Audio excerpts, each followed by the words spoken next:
I'd like to call this meeting of the Romeo Board of Trustees for March 21st to order. Would you all please stand and join me in the Pledge of Allegiance?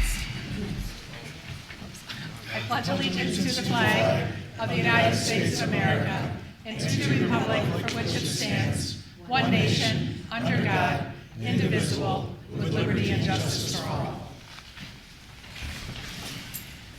Thank you very much. I apologize for my raspy voice. I'm still dealing with a little bronchitis, so I'll try and speak into the mic. Catherine, if you would call the roll for me. Bartholomew? Here. Edwards? Here. Fowler? Yes. Hart? Here. Parker? Here. Poznanski? Here. Malzahn? Here. All seven are present. Perfect. We have a quorum. Next up on your agenda is our consent agenda.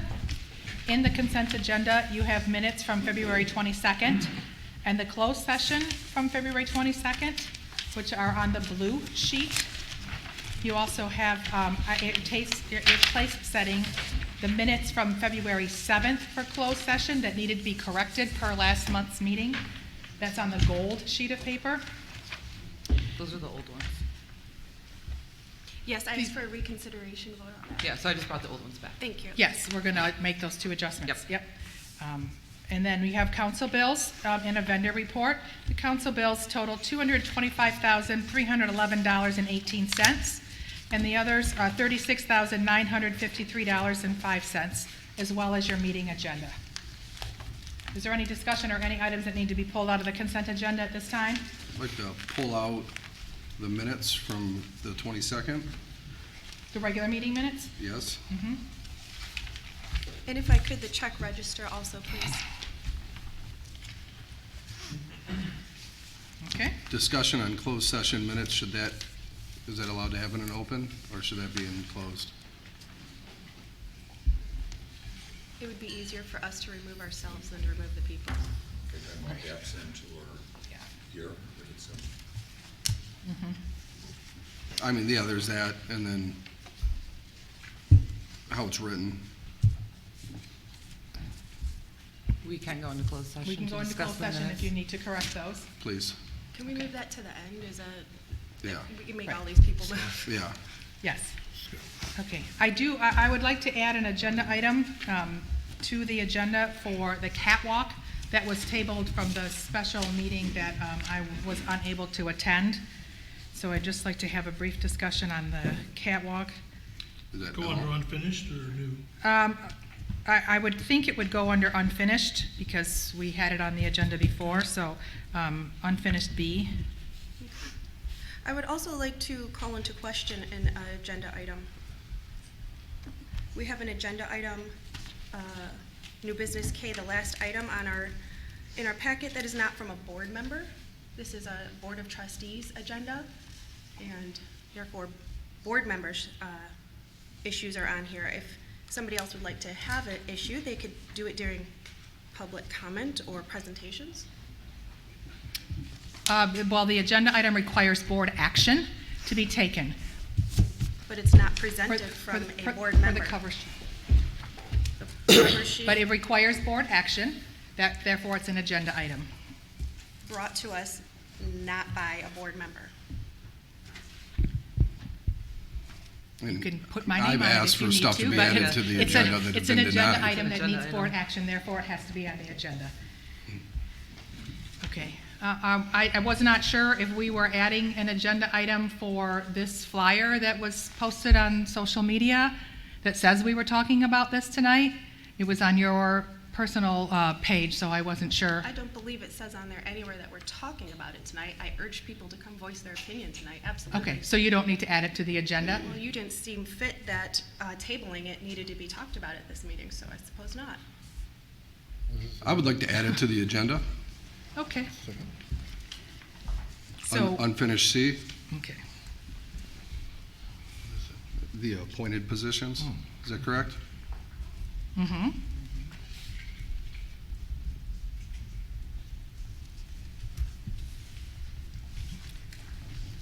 Okay, so the agenda item has two additions, catwalk, unfinished B, and appointed positions, unfinished C. Can I get a motion to approve the agenda? I'll make a motion to approve the agenda. Second. We have a motion by Edwards, support by Parker. Any other discussion? All in favor? Aye. Any opposed? Nay. Okay, 6-1. Let's take a look at the council bills. Ms. Bozansky, what did you need to look at? In the check register. Two questions. We have two bills again this month to MIT TV. Last month, we paid MIT TV $11,000 and some change. Again, this month, I see two MIT TV bills on here, or payments. I'm just curious as to why we've doubled up payments in the last couple months. Actually, Rebecca missed one. She alerted us that it was an oversight on her end, so therefore this was just making up for last month's. But in last month, we paid MIT TV $11,000. We paid MIT $11,083.32 last month. I guess that On similar situation. 2-3. She's not here, so I can look Yeah. into that. I know that this one was a double payment because one was missed last month. Isn't Because I this- specifically asked her that, what last month's covered. I'm sorry, I'm not prepared to answer that question right now. Isn't this something we pay every month? Yep. How are we missing It payments? should be a reminder that comes up in the calendar to issue a payment automatically per her contract. Are we missing other payments? I am not aware of any if we are. I will look into But we've that. missed them 2 months in a row? Again, I can't speak to what happened on last month's. It was approved, so I didn't go back to question what that amount was or how many payments that covered. I absolutely can look into that, or Catherine can look into that and let you know. Yes. But this month, I know that there was one that was missed. What month is it supposed to be for? Do you know applied to? What month was missed? We can look into that. Because this isn't the first time I brought up the exact same vendor before for having multiple payments in the same month.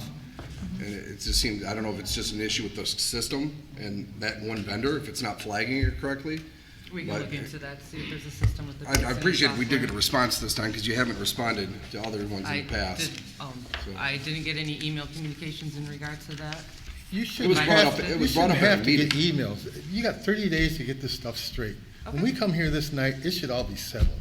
Not the questions always brought up, and I have to get back to you on that, or I'll have to look into that. That shouldn't be the answer.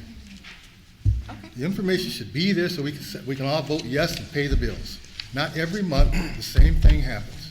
There is an answer to that too. Earlier today, you could say, I have a question, you could have an answer for it.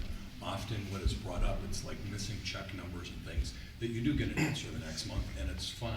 But if you give a heads up, we could actually get an answer here, but Well, if you got 30 days, you got 30 days between each meeting to get this stuff straight in that office. If you're in the office, that's the question. And I we mean, get you this like to say you're information there, to you be like to say talked you're at there. the meeting, Just get talked it about at the straight. meeting in open forum. Every I don't month. get this information to then turn around and talk about it quietly in closed session in an email. This is public forum, open meetings. This is why we talk about these items that we get in our packet right now. You you wonder could why I actually vote have no an on paying the answer to your bills? question at the open meeting and have an answer, that's all. So my next Is question. that the same thing you did, Bob, with the previous administration, when you questioned them They had continually on answers. items? And they were expected to have the answer and be prepared to answer them at the meeting? Did you give them the heads up or the notice before Waiting time? for a motion to pay the bills. Right. We Megan has could watch back some another meetings and concern. definitely see that. It's wrong. Can we hold that discussion, please? What was your other concerns? Just a couple down from the second MIT payment, there's a Chase Card Services, credit card for $2,888.72. Could we have some details into what this almost $3,000 is for? Oh, I can bring that to the next meeting. Did you make these, do you have the credit card? And top- I do. And so are these your payments? Are these my payments? Yes. But you don't remember what you purchased? I said I will get those to you for the next meeting. No, we need to approve these now, is what you're Okay. asking, and this is $3,000 that you're telling me you don't recall what you charged on the village credit card? I don't have those receipts in front of me at this time. President Malzahn or Treasurer Maddox, do either of you know what this charge is for? I don't approve the invoices for payment, so no, I do not. So nobody knows what I believe the that part of village that. spent $3,000 on. For all we know, she could be sending stuff to her house, Amazoning it there. Yes, I can bring those receipts to you next week, or next Every meeting. single one of that totals up $2,888.72. Correct, because we cannot make payment until all the receipts are accounted for. And who makes that payment? Our accounts payable person, And who approves that payment? me. So you purchase and you approve. I'm sorry, am I on trial here? Is there checks and balance here? We'll give you Is that that how that information works? for the next meeting. That doesn't seem I right. don't have that information with me at this time. Megan, to answer your question, yes, Catherine is the holder of the card, but other people utilize that card. The police department often comes forward when they have to make a purchase and they need the corporate credit card. So they get that, they make the purchase, and then they return the actual card to Catherine once that's done. That same scenario could also happen with our DPW and our wastewater treatment plant Wastewater. supervisor. In this instance, I did not see the invoice. I believe part of that was for my capital conference registration, but accounting for the whole $3,000, I'm not able to account for that tonight personally, but I do know that some of those purchases are made on the credit card, not by Catherine. Okay, but they're So- authorized users. Yes. Yep. So is there anything else on the bills that you had a question of? Or need an accounting for? Thank you for that clarification. That was not an answer. I was talking to her. Was there anything else that you questioned on the bills? No. Just those two things? Okay, perfect. Do we have a motion to approve the bills? Make a motion to approve the bills. We have a motion. Do we have support? Support. Bartholomew, Edwards. Roll call, please. Bartholomew, Yes. Edwards, Yes. Hart, Yes. Poznanski, No. Parker, No. Fowler, No. President Malzahn. Yes. Motion carries 4-3. Okay, so we have the agenda, we have the bills paid. Justin, you had a question on the minutes. Yeah, consent agenda for last month, I did not vote yes for that either, because I still I can't get the electronic stuff. I've asked it to be printed, so I will continue to vote no on that until I can get the information given to me. Now, can we maybe resolve that? It comes in a PDF file. Can you not print a PDF file if you're in business? Does somebody ever send you a PDF for a bid? I mean, we all agreed that it was saving a lot of paper. I did not agree to that. I was not here. I've asked for it to be printed and included in my board packet. It seems pretty simple, and I've But been it's a denied. PDF file. I've been denied for months. There's nothing stating I need computer access to do this job or this position. It's true.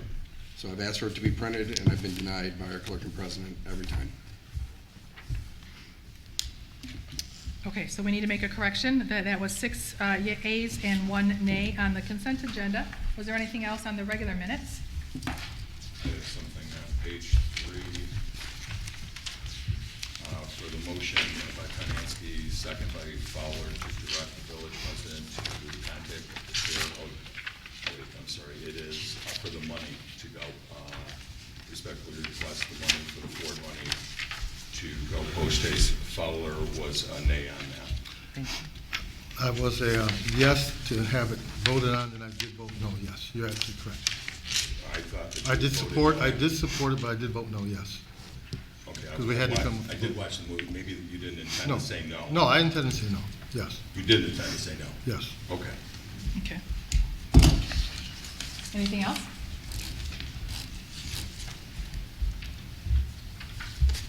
No, that was. Okay. something I had to say. Then a motion to approve the regular meeting agendas, the regular meeting minutes with the 2 corrections to the consent agenda and item unfinished C. Okay, we have a motion by Hart, Support. support by Bartholomew. All in favor? Aye. Any opposed? Nay. Okay. So that motion carries. And then we're going to talk about the closed session minutes under new business, right at the end. Beside JK. Okay. Closed session, L. All right, let's move on. Special presentations. We have Elizabeth Miller here, our DDA Executive Director, going to give us an update on parking. Well, let me lighten up the mood a little bit by talking about parking. Hi, good evening, everyone. I only have a couple of things. I'm actually going to, once I'm done saying a couple things about it, I'll just pass it around so you all can get a quick look at it. But nothing's been finalized yet, so I didn't want to make copies and have things distributed that may or may not be accurate within a short period of time. So thank you for having me on the agenda tonight. As you are aware, parking study was done recently. I'm pretty sure if parking comes out of my mouth one more time, people are going to be like, just get on with it. The DDA board decided to do a phase one internally, and so we have a committee working on that, and I'm grateful to the board members for doing that. We've done some research, and we are modeling it after Lake Orion's, the way that they've done their DDA district, and so I'll pass that around. This is their map. And if you notice the yellow highlighted, this is where they have shared lots, and what the shared lots mean. How many of you have been to Lake Orion recently? Anybody? Anybody? Okay. They've got really great signage in their village, and I'm working with their DDA director, and they have a great partnership with their village board of trustees and their DPW and everything, and we're looking at some sort of a shared agreement in that as well additionally, but that's outside of the parking conversation. But if you see the yellow highlighted, you'll see where it says S1, 2, 3, 4. Those are shared lots. Pass that to you, Zach, and just take a quick look and pass that around. What those shared lots are is they're shared leases with property owners. So when so for example, one of the spaces is a doctor's office, and they don't care if people park there, even in the middle of the day. So the signage is the same with the village-owned spaces and the spaces that are actually privately owned, but the signage is slightly different to indicate what hours people can park there additionally. So it's a low-cost way to add extra public parking with signage, because as you know, back when I was a lot younger, got my car towed in DC, and that's no fun. So following the signage, people come into town and they expect to see the signage, and we are lacking that quite badly in the village. One of the other things we're looking at doing is having wayfinding signage, so actual signs up that say. That's another good thing that they've done in Lake Orion. We will work on new signage for our current lots, new signage on Main Street and side streets with 2-hour limits, spaces for 15-minute spots for quick pickup and carry out, which I know some of our businesses downtown will appreciate that when we work on that. I'm going to pass this one around. You'll notice the north arrow right up here, and I'll pass this around. So the pink Post-it notes, those parts are that's where I've communicated with business owners already that are interested in doing this partnership. So there's legal language and that type of thing, working with the village president on figuring out some of the liability coverage and stuff like that associated with that. The yellow sticky notes is where that's already village-owned property. Now, I understand that there's a couple in there that technically isn't village-owned lots, and that will be addressed. And then the bright yellow highlighter that's on here, that is all public parking, so either on 32 Mile or on Rawls, and so that also does not have signage, so we'll work on that as well. So I'll pass that down so you can take a quick look at that. So we will be working and needing to design and plan to implement it, and we'll be looking at costs to present hopefully when you all start doing your budget talks, because there will be some cost sharing obviously that needs to be done with this. I know that on the Washington Township agenda last Wednesday, I saw just a smidge of it later on. They talked about they're doing the same thing. So I'm in communication with their administration to try to find out how do they do that. I like to get things done quickly. This one isn't one of them. Unfortunately, it's going to take a little bit more time. But we've made a lot of progress in a real short period of time, and but now comes kind of the longer parts. The businesses were surprised by a plan like this, and I said, go visit Lake Orion. I think 3 of the businesses have already done so. So do you have any questions? I don't have a question, but just to add to your discussion, sure. Because we're talking about all areas, which would include Van Dyke. There's obviously no parking on St. Clair, but on Van Dyke. So I reached out at Elizabeth's request to the Road Commission just to verify signage. And unfortunately, there is a lot of other partners that we have to get clearance from. Michigan State Police being one of them. They have a whole set of guidelines that the signage has to conform to. So we're working with that. And also one of the areas that we needed to look at, and we're going to, is handicap parking. if we're going to use the private spaces, does that change the amount of handicap parking that we need to overall have available? So one of the things that we just mentioned in our think tanking. So I appreciate her taking the lead on this. And yes, it's slow pace of government, but we can come up with a solution together. I know we can, and We will. I'm excited to do that. Now, I Thank don't you. have a question either, but a comment, talking to a lot of the business owners, they've mentioned that you've come in, they've met you, and they're really happy about it. They're excited about what's gonna happen, and, so, good positive. Thank you, I appreciate that. Not so excited sometimes when I'm like, please move your car somewhere so customers can park there, but most people have been very receptive to that, and they understand, and they've been working with their employees to get them to park a little further out to free up the spaces. You know, one of the things I say is we actually don't have a parking problem in Romeo, we have a communication problem, so we're working on that, so. Elizabeth? Yes. And just another note for parking, on Rawls, South Rawls, I don't know, I think at one time they were talking about that, but it was EMS used to be parked over there, might have been an emergency route, but we were walking down there and we're thinking there could maybe be parking on the 2 blocks there. You know, it's not allowed right now, but. On Rawls? Yes. We have parking on Rawls. South Rawls. South Rawls. Oh, yes, okay.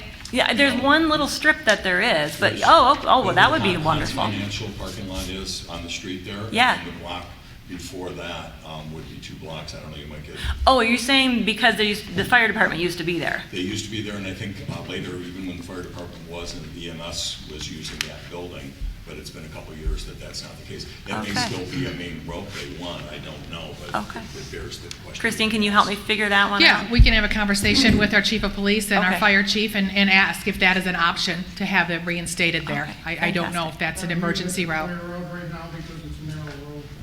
Okay, so it may not be an option. If you park on one side of the road, it's gonna be a. On South Rawls? Okay. Well, Mr. Hart, way to get me excited about 7 more parking spots and then just take it right back away from me, but no, it's all right. No, that's a great question, but, any other questions? Okay, thank you for your time, and hopefully the next time I talk to you about parking, we'll have a better plan in mind. But, so don't be scared when you see something in your budget for parking, so, thank you. You want me to grab my? Yeah, I'm done. Excellent.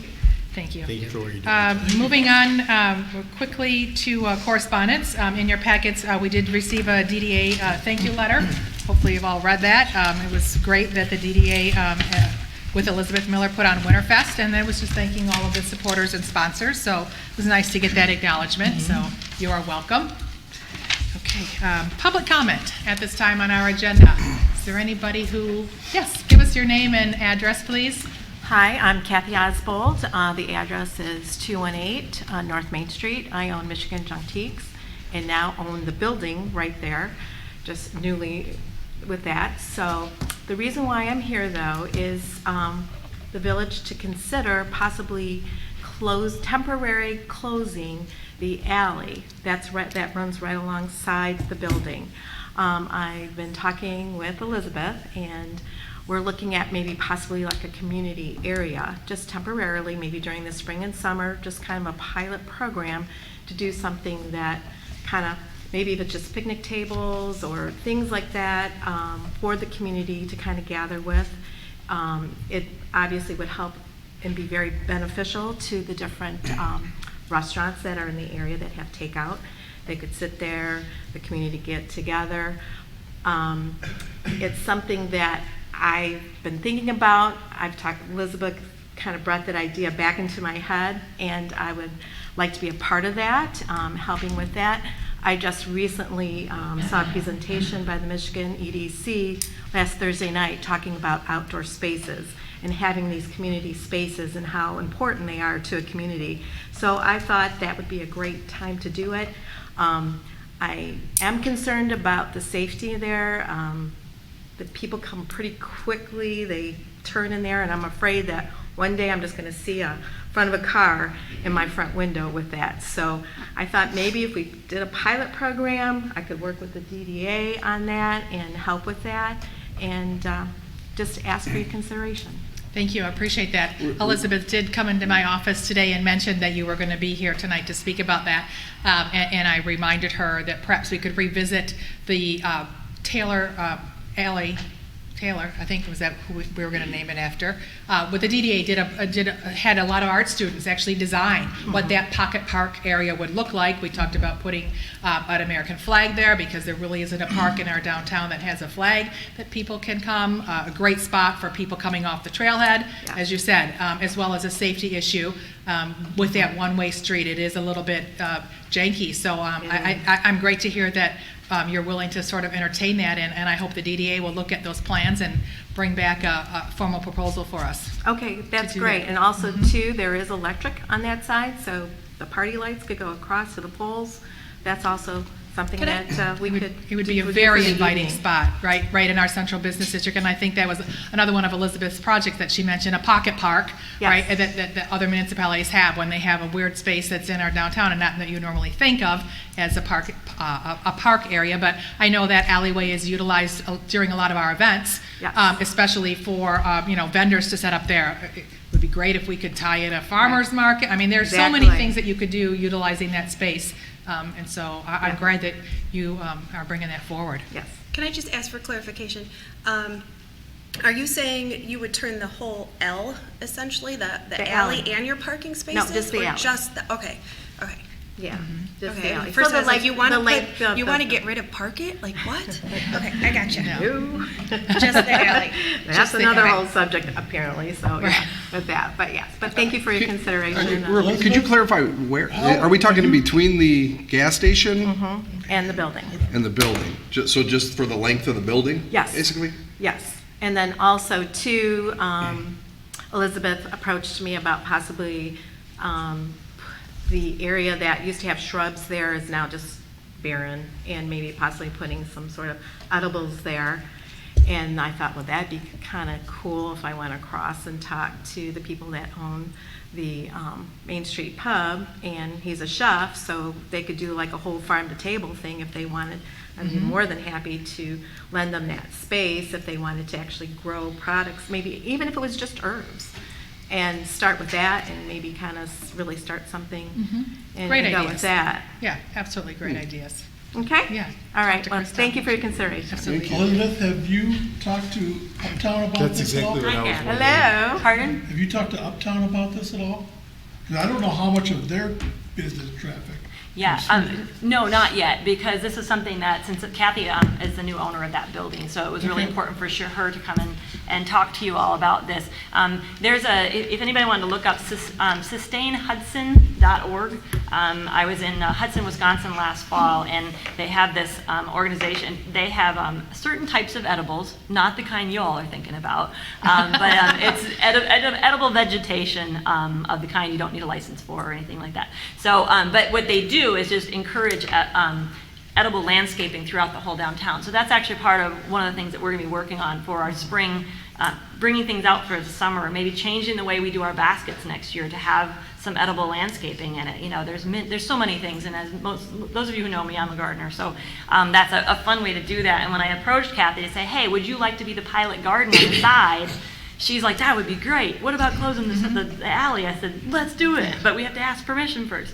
So, Town would smell totally different if we had lemongrass and spearmint and all Yeah. those sorts of things growing in some of those pots. yeah, so. and we have Pam Getter, who's the serve coordinator for the high school. She has a student who recently, it's this whole synchronicity thing, right?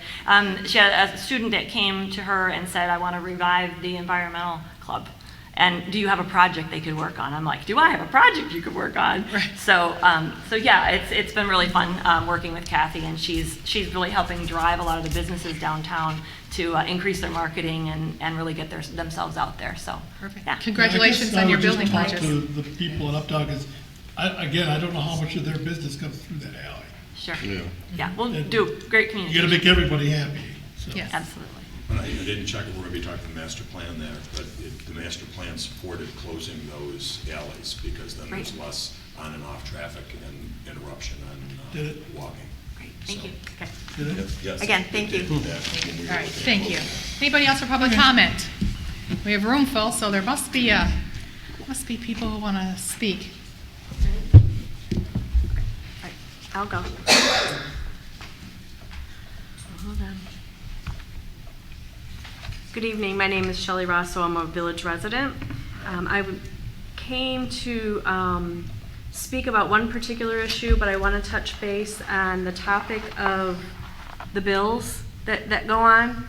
I'm not here at every meeting, but I generally have a good idea of what the trustees are going to ask about. They're kind of similar questions. So I would ask you, clerk, to just be prepared for that so that us as village residents can know as well. It's not hard, but I appreciate the trustees and the hard work that you do, and I just ask that you continue to not approve bills that can't be spoken for. I know not every nitty-gritty detail, but when you have a credit card that multiple people can use, that seems like something you might want to keep an eye on. So just a thought, be conscientious with our funds, approve it if you know what it is, and I'm sure you could probably figure out what kind of information to bring next time, because their questions are pretty standard. But also what I came to speak about specifically was the concept of having appointed treasurers and clerks versus elected. And there are pros and cons in many different ways for both positions. Ultimately, we are a democracy. We are for the people, by the people, of the people, and that leads to voting. However, I do also recognize that when people vote, they don't always know who the best candidate is or what their qualifications are.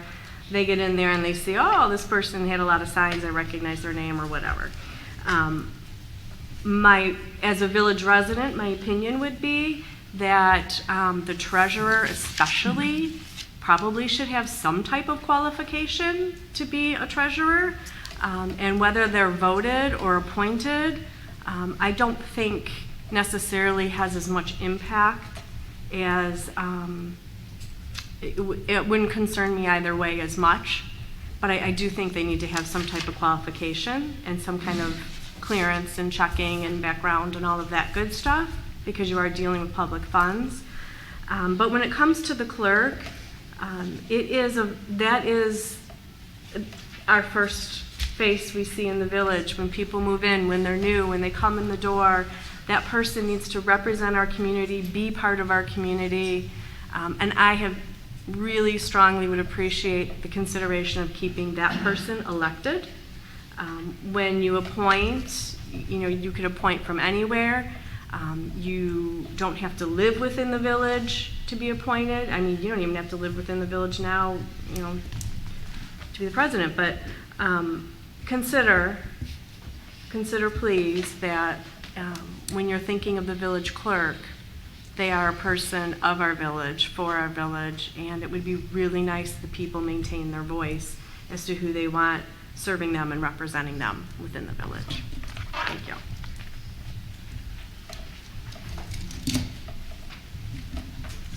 Good evening, folks. My name is Tom Stevens. Used to be back in the day, we used to have to tell what our address was. Do you still do that? Still do. No. Anyway, I'm here to touch on the subject of this, and I was a little confused and surprised by the activity of not kind of condoning looking for professionals to fill certain positions that require certain things, be it accounting, be it bookkeeping, be it administration. For God's sakes knows I wouldn't qualify because I've only got an associate's degree. So, but I look at the village as a whole. For those of you who know me or don't know me, I was a trustee for, I don't know, 3-4 years, several years ago. Planning Commission currently. So I've been pretty active in the community for a long, long time. But the way I see it, again, with certain positions, it's important to have certain skills, accounting, things of that nature in certain positions. And I think to rely strictly on the vote, unless somebody is vetted completely, you really should think about that. Looking at the village again as a whole, we have an attorney here who I've known for years, consider a friend, and he's a highly skilled professional in what he does. That's one site. Christine owns her own business. officer over here. I'm sorry, officer. I know I should know your name, but I don't. But I'm certain he went to Michigan State. No, got his. It doesn't matter. He's a trained professional. Even our DPW director, Tim. I'm certain Tim has certain degrees of skills that fit his position and are very important. So I just ask everybody to kind of think about the election process is sacred, but there's also ways to hire people that are going to be more of an asset to the community. And this is no disrespect to anybody on this board. I've been where you are. I'm, like I said, a planning commission meeting now, or member now, and feel very strong about this town. So thank you for taking the time to listen to me. Appreciate your Thank you. insight.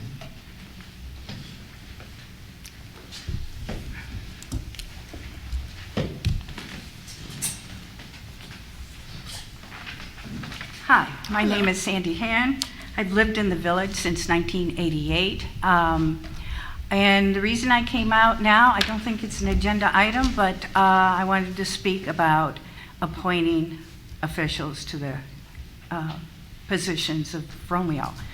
I'm pretty strongly against it. We're a small village.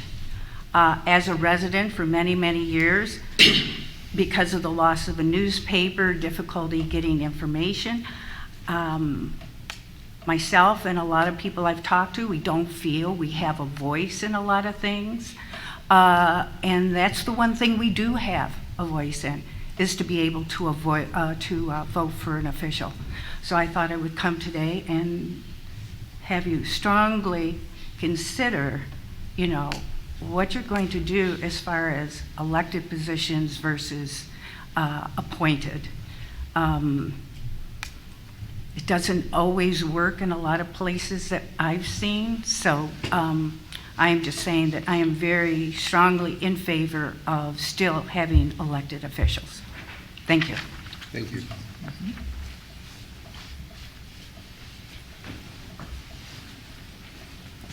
Hi, Hi. I'm short. It's okay. Ruth Heiderbrecht, 354 Salem Drive. Romeo. I am a village resident and I'm also a business owner in Romeo. And although I have two subjects tonight, I wasn't able to be at the meeting last month, and the subject of the parks, the Friends of the Parks, came up, and I was able to get on the phone.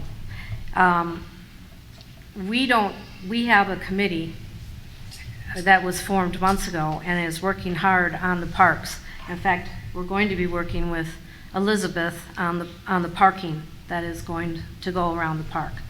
But my concern was at the end of the meeting, end of the discussion, Megan, you stated, even though there was a decision by the board to not continue to communicate with Ford Motor, that you were upset because you wanted that money to come to the village, and I completely understand that.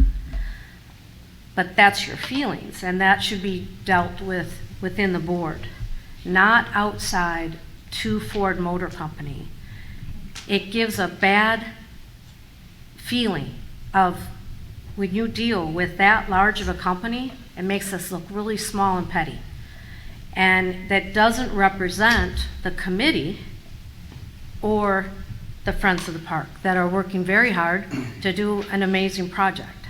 So if we are going to continue this, I would appreciate it if we had some notice so we could deal with it before you ever bring it outside of this community, especially when we are in the process of becoming a 501c3. We are in the process of bringing amazing designs to the park and to our community. So I would appreciate it if there was ever any other questions that they be brought up within here and not communicated to an outside organization that could possibly give us more money for our village. So that's subject number one. Subject number two goes along with what you brought up tonight, which was the MIT TV payments. And you did pick up on that. sometimes the payments are late. And that leads me into my next opinion as a resident and a business owner, is I am in favor of those two positions being positions of people who have talent, who have accounting ability, and that have an education. Because I had an incident in the last administration where the clerk decided not to pay the MIT for 5 months. And we went 5 months without being paid. And because we serve the community, I'm not just talking to you, sorry. And because we serve the community, and I had no one to go to because they were elected officials. I had the same problem with our treasurer in this round, where it was rectified, but the treasurer wouldn't sign the checks because she was from the last administration, and she didn't want to pay the MIT the 5 months. So again, I didn't have anybody to go to. I would much rather go to a board and say, listen, here's the issue with this person. Who do I have to go to? The public? My only recourse is recall or lawsuit, and I don't want to sue my own community. So that's my personal aspect of why I believe that these are important positions and that they should be answering to you guys, not to us. Thank you.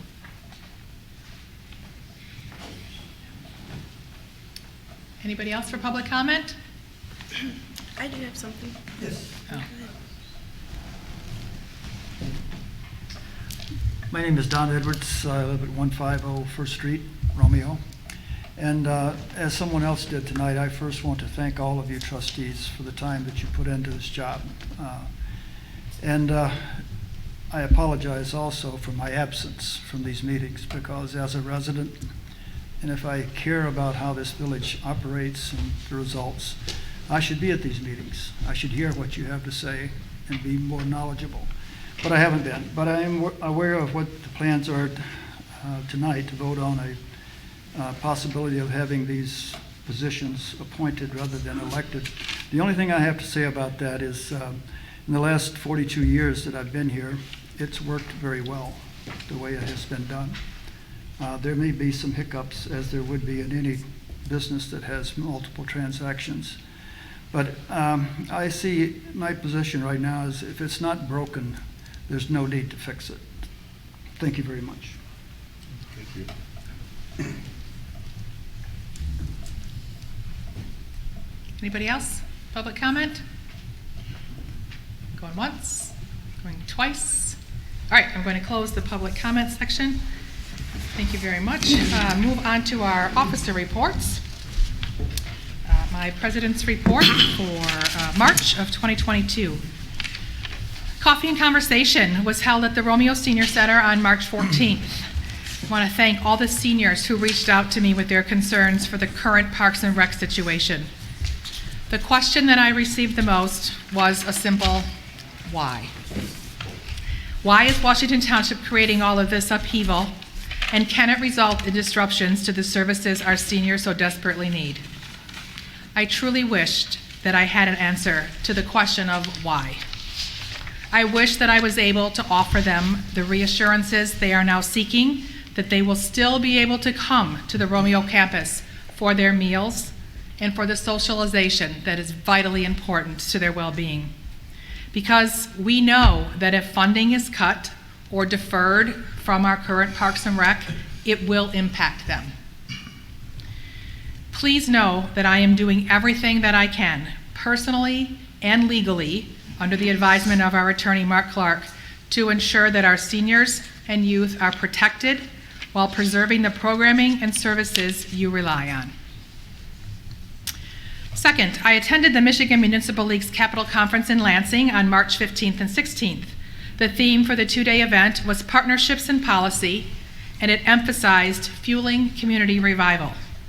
There were many breakout sessions to choose from and several general sessions that covered legislative updates focused on municipal interests. In particular, I attended the My Waters Navigator workshop on Tuesday morning.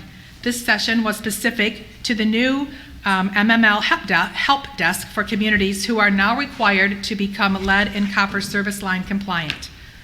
Romeo has been identified that has certain households with existing lead service lines that will need to be replaced under Eagle's new requirements. I'll be working with the My Water Help Desk team and our engineering firm to create an asset management implementation and funding plan. I also attended the Michigan Women in Municipal Government Luncheon, which included a panel discussion focusing on training and networking opportunities for women like myself in leadership positions. I was able to meet personally with State Senator Doug Wozniak to discuss state-level decisions that affect us here in Romeo, like our constitutional revenue sharing and the short-term rental legislation. This was a great opportunity for one-on-one FaceTime with the Woz, and he assured me he is fighting for us on the Senate floor. Number 3, I'd like to offer congratulations on behalf of the Village of Romeo to Bruce Township firefighter and EMT Eileen Rhodes for her 41 years of service. She was formally recognized with a beautiful engraved plaque at the Bruce Township meeting on March 16th. We thank you, Eileen, for your excellent service to this community and look forward to many more years with you on the job. The RWB Parks and Recreation is hosting an Easter egg hunt. Please join them on Tuesday, April 12th, from 6 to 8 p.m. at the Romeo High School Barnabo Field, located at 62300 Jewel Road in Washington Township. Apparently, there's been some social media misinformation claiming that this event was canceled, but that is not true. It will be held as scheduled on April 12th. I hope you can all join us there. Please plan to attend the roads and other important topic discussion at the special town hall meeting on Wednesday, March 30th at 6:30 in the South Meeting Room. If you are unable to attend in person, the MIT TV will be live streaming the meeting on Facebook, and it will be available on Roku and Vimeo once the meeting is uploaded. Due to room size capacity, I'll be arranging the room to fit as many attendees as possible, and the silver meeting room in the adjacent building next door will be set up with a video monitor for overflow crowd, so you can all have a chair. The meeting includes a formal road capital asset proposal and discussion on funding options for much needed repairs. Also on the agenda will be a utility rate study update, discussion and planning for our fiscal year 22 and 23 goals and objectives, and a chance for public Q&A. If you have any specific questions you want addressed at the meeting, please submit them to my email, president@villageofromeo.org, before next Monday. I'll do my best so that I can come prepared with the information that you are seeking. Everybody should have received one of these little Every Door direct mail pieces inviting you to attend, so I hope we're going to get a big crowd. As always, I continue to hold regular office hours to meet with our property and business owners to address their concerns. If you have a concern, compliment, or complaint that you need assistance with, please call my office, 586-752-3565. I'm at extension 3. Thank you. That concludes my report. Christine, do you have any update on the Lions Field parking lot situation? A couple months ago, you asked us to direct you to meet. I have not heard any confirmation from the Lions president to a meeting. He notified me after that and said that he would be sending a meeting invite, and I have not received one yet. So, no, I don't have any information on what their project stands. Clerk Tripp? I had the fun opportunity to volunteer at the DDA's Winterfest in February. It was nice to see the town so busy on that cold day. Good job to Elizabeth Miller and the DDA for a great event. Was able to attend a facility tour of L&L Products on March 8th. Was fascinating to see how big and global their operation is in this facility that is located in our industrial district. Last week was my final week attending Clerks Institute through the Michigan Municipal Clerks Association. There were a lot of great speakers covering topics such as finance, parliamentary procedure, human resources, and a special course for just villages, and even an FBI agent came to discuss ethics as a community leader. And that is all I have. Thank you. Treasurer Maddox? I passed out handouts, and this was not enclosed in the board packets for last week. So if I could just have a clarification to what if I'm going to be given a treasurer's report, is there any contents that cannot be enclosed in with the board packet that I could just have a better understanding so that there's no misunderstanding in the future? Mark, if you could, from a professional, make a stance in that regards, as long as I give the information to be copied, to be put in the board packet on Wednesday at 10 o'clock. Can I assume that this contents is going to be put in the board packet when they're distributed out on Thursday? Well, I don't have control over the dissemination of the information. If you submit it in a timely manner, it would be up to whoever prepares the packets and distributes those. I don't have the day-to-day managerial control over the information flow. Certainly, whatever lawful information you have, whatever your obligations are under the General Law Village Act, you should fulfill those, as I believe you do, and how you disseminate the information, I think, would be an administrative matter among the office staff. Okay. So if we can just, so that there's not misunderstanding on my part, if I could just, from an announcement standpoint, what is the deadline from the day that it needs to get to the clerk's desk to get put in the board packet? Tuesday, Tuesday. At what time on Tuesday? 4 p.m. Okay, thank you. Okay, so, and Just- that's why I apologize for not this packet being put in the board packet, because it does go back to the last meeting, as underneath my treasurer's report, where I had sent out an email to the trustees regarding the Benzinski and Company financial advisors who prepare our continuing information statement. Just to clarify your point, I'm sorry to interrupt you and to go back. The date and time that Catherine is referencing would be for agenda items. That's the date, that's the time for agenda items to be enclosed in the packet. Right now, our rules of procedure doesn't require any of the official reports to be submitted in writing for inclusion in the packet. But that's probably a great suggestion that we can look at, of asking everybody to submit their report in writing to be included in the packet. Okay. So I can certainly address the rules of procedure and bring that back for an update. So, sorry, I just wanted to clarify And so that so you... what I tried to do to the best of my ability is to summarize all the detail in the packet, and I did pass packets out to the residents, so please feel free at any moment in time at your leisure throughout this week to read over the information. If you have any questions to it, please contact me in the office. So basically, it goes back to the last meeting in February, where I had answered Megan's question pertaining to the late filing of the audit. And so basically, I did receive a communication from Robert Benzinski dated Thursday, February 24th. And I don't know if you want me to go ahead and read this whole detail, if you feel that that would be important for the residents to know. I know most of the residents have a packet of the information. But basically, I'm going to summarize it to the best of my ability. Martha indicated that you wish to address the late filing of the village audit report. And this pertains to the 2013 bonds, where we pledged to the bondholders through the SEC that if the village fails to file within 6 months their audit, which is, the deadline is 12/31/21, and then Catherine indicated that she received an email, but I'm going to table that for now. And it basically goes down to where it states that, and we are discussing about going out for bonding, and this allows any investor that may be considered purchasing the outstanding bonds that we have available or any in the future. And if the dealer wants to bid on our future bonds and they see that the village has a history of filing not in a timely manner, they can not bid on our bonds.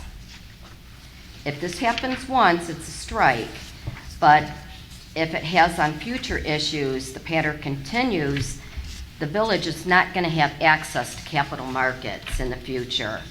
And so I did my best to summarize that, and before I go into any further detail, does it, you as board have any questions regarding this letter? So I received that on February 24th. And then as you can see, I tried to do it in the best of from an audit standpoint of everything that I transact or anyone does is all dated and time-stamped. So on January 3rd, 2022 at 9:24, Bedzinski and Company, who we hire, filed the audit.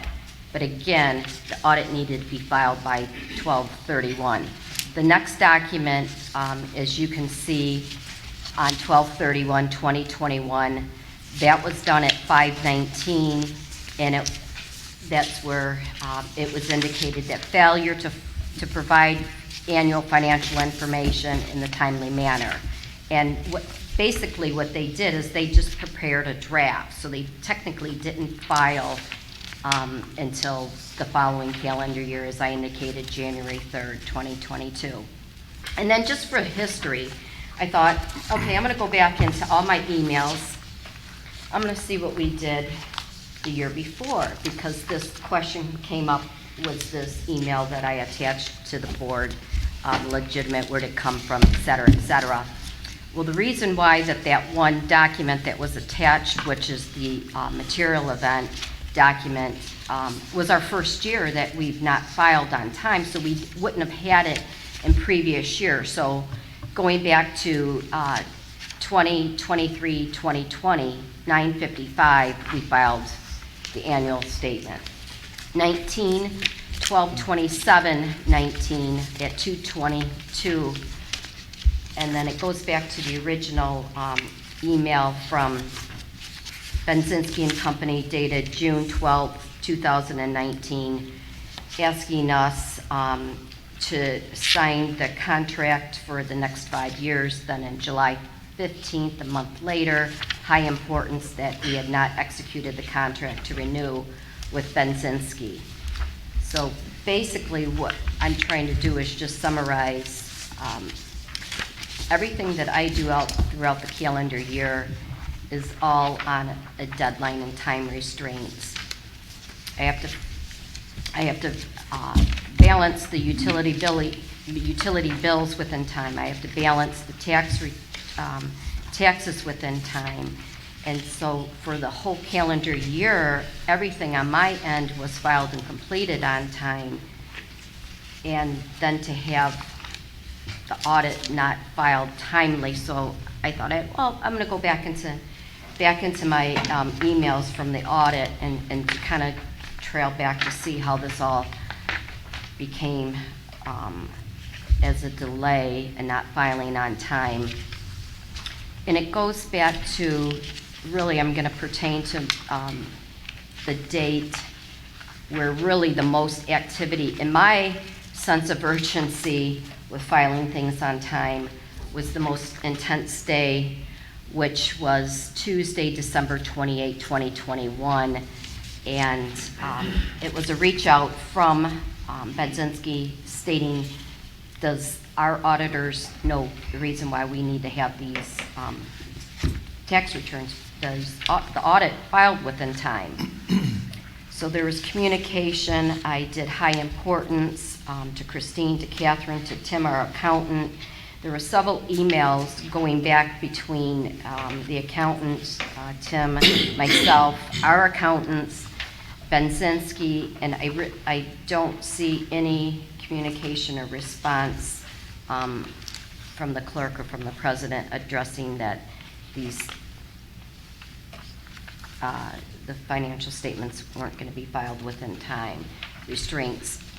And so I just wanted to recap, just to make the residents who's approached me out in the community and to stand up here and defend myself, because I did everything that I needed to do and to get my things filed within time. And all my audit information had been turned into the auditors back in November of 2019. So I am open for questions. I just wanted to give Megan, you mainly clarification on that. I have a question. Okay, so then the email that we got from our auditors stating that due to the way the holiday calendar fell, per the state of Michigan, January 3rd was the new official deadline. So then how would we be late if we did file according to the state on time? Also, and to piggyback that, I have a letter from the state of Michigan, Department of Treasury, which I would assume you would have received as a treasurer, stating how the calendar dates fall due to holidays being a due date for such important materials, and how the due date was January 3rd statewide. Okay, well, again, I spoke to my contacts at Benzinski, and they have to stick by the 12/31 deadline because of the SEC. So I just wanted to provide you all with the details from the timeline standpoint, and just say that it was out of my control, as I had provided all the details within time. Catherine, have you presented that information to Budzinski? Yes, I did. And what did they say they would budget on? What did they say? I'm sorry, I apologize, I should have printed out that email. I apologize for not bringing that when I did reach out to Benzinski and the auditors, and I CC'd her on that, stating that there was concern about that. I apologize, I don't have that email in front of me. Because it would seem if you could prove it, that they would have to Correct, right. work with us and take this strike away, I would think. Right. Let me go back and just recap this email that we received from Joe Verlin after last month's meeting when I asked Catherine to address the auditor.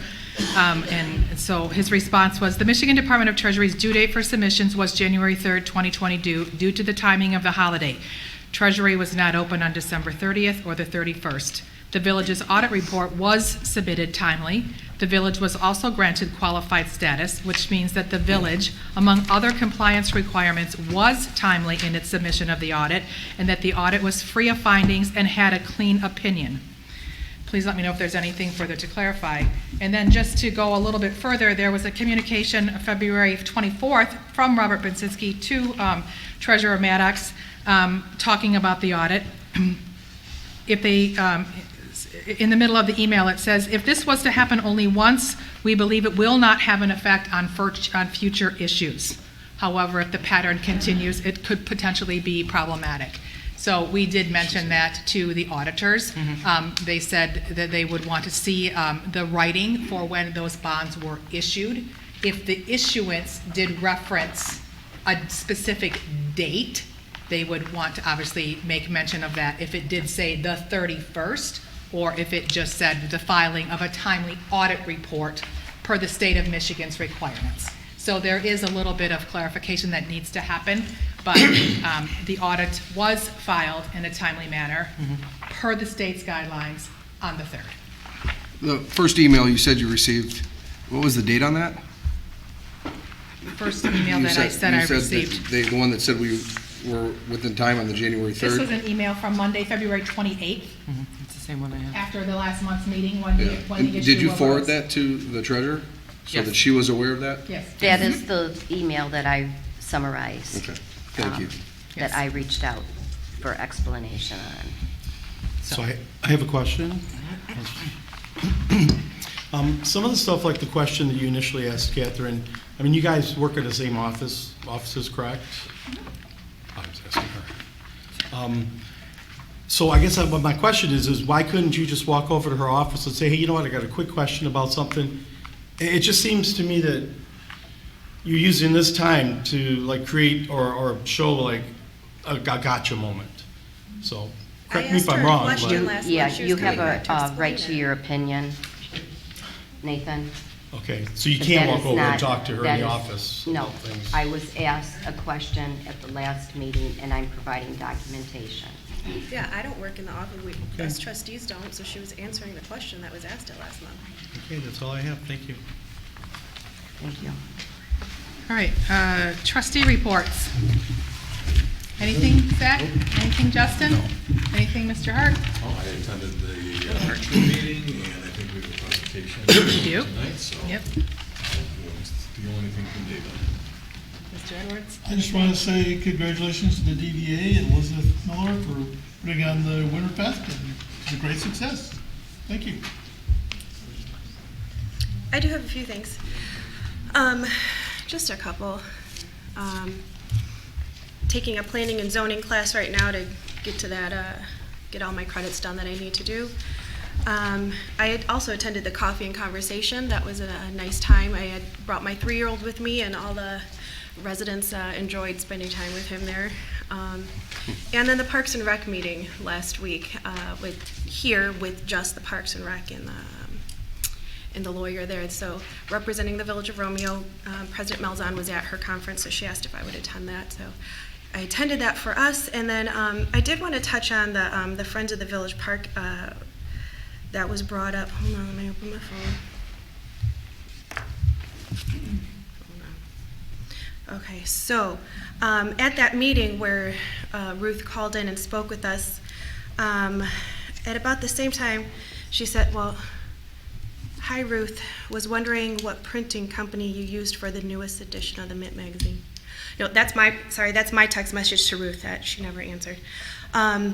The one I'm trying to read is, I would like to talk, this is from Ruth to me while we're still in the meeting.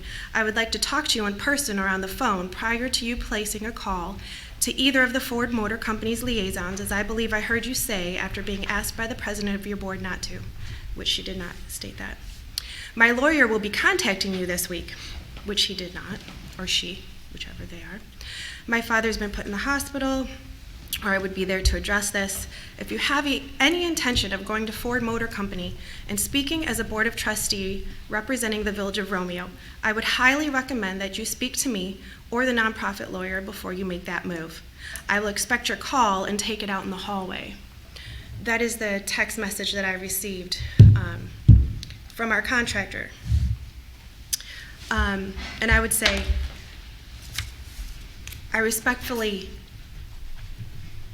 decline to obey your orders, ma'am. As I sit here as a trustee and serve my village, I will inquire upon things that concern my village residents. So when I called Miss Fries, and it is Fries, it's not Freeze, it's just like a French fry, that's what she said. So when I called Miss Fries this week to inquire, first of all, my first question was, so the board talked at the last meeting, and it was not unanimous, but it was passed to send you a letter from the president of the village on behalf of the board. Did you receive this letter? She did not, as they are still not working in the office. So the letter did not get to her. So I took it upon she asked me, could you email that to me? Absolutely. So I took the letter and I emailed it to her. So she is in possession of that letter now. And I would have thought somebody else would have followed up with that, especially if I'm being told not to contact them. I would think, well, somebody else is responsible for it. They would have contacted her, but I suppose not. And she did thank me for keeping her up to date on how everything is going, and we had a nice conversation. That's my report. No, you're addressing me. This is All I'm trustee. asking No, you ma'am. is This what is letter you're trustee talking report. about. Please. What Point of letter are order. you talking about? Point of order. I need you to be clear on the letter that you're talking about, because to my This is not public understanding. comments, Ruth, I'm sorry. She's referring to the letter that I drafted that was in the board packets that the board authorized me to I have called point of distribute order. to them. Okay. Yes. And I've just been accused of threatening you, and that's crazy. I Right. simply asked you to call me and talk to me. Now, that's ridiculous. All right. I've asked you to call me and talk to me This- before you how would is ever this being talk. allowed right now? We'll refocus. Right, we'll refocus. Thank you.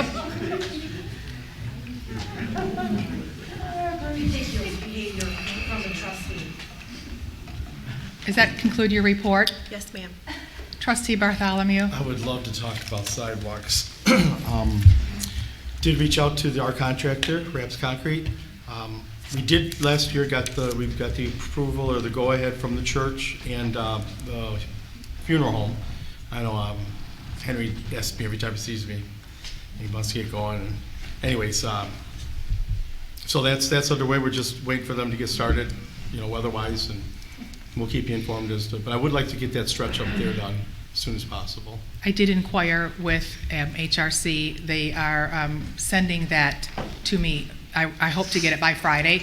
Okay. And then I have a meeting scheduled with Dr. Todd Robinson at the school to take that to the school board, or at least for their building department for hopefully a cost sharing consideration.